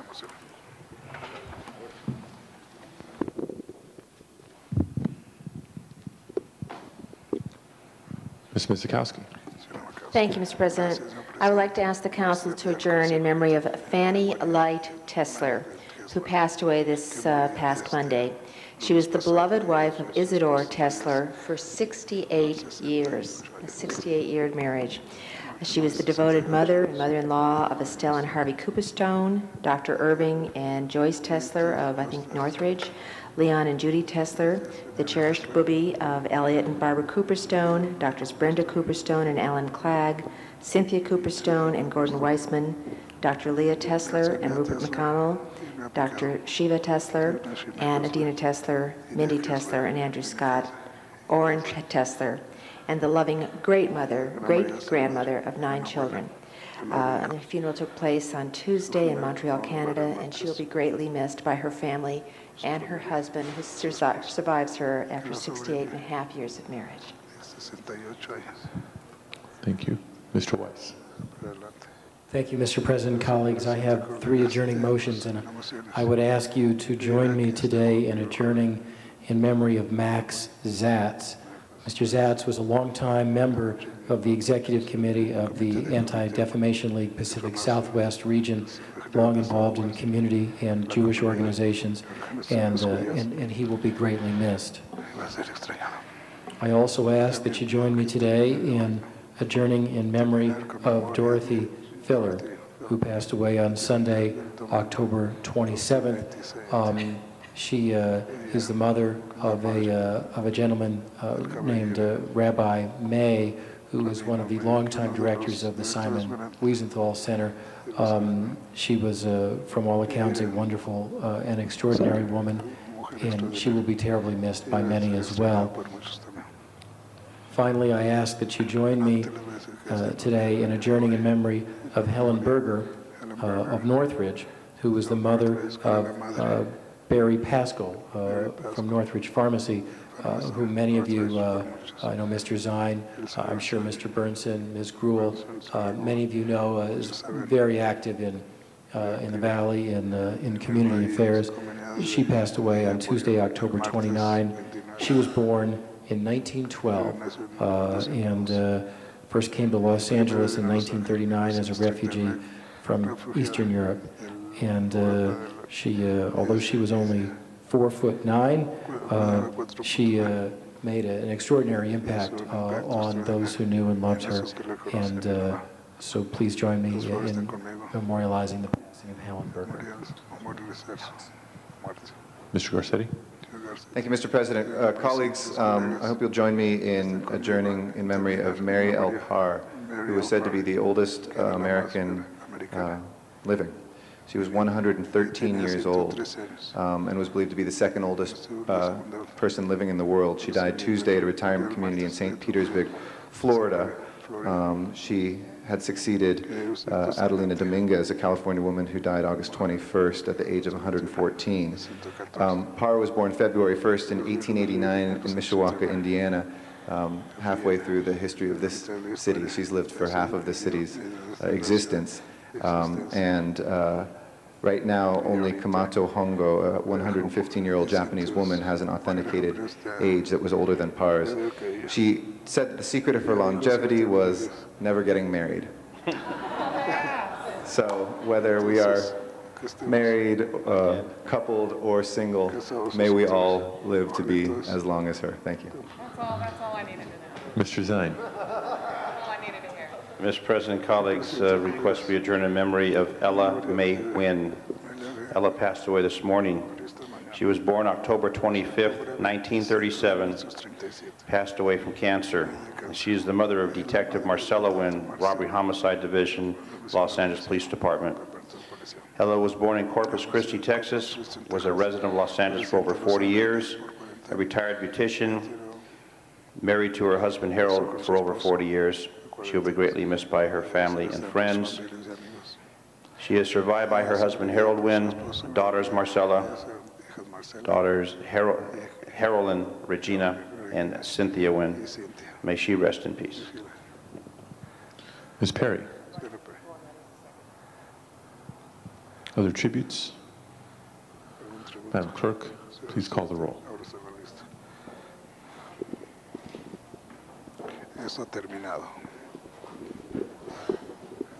Thank you all very much. This meeting is adjourned. And for everyone watching at home, this Tuesday is Election Day. Don't forget to vote.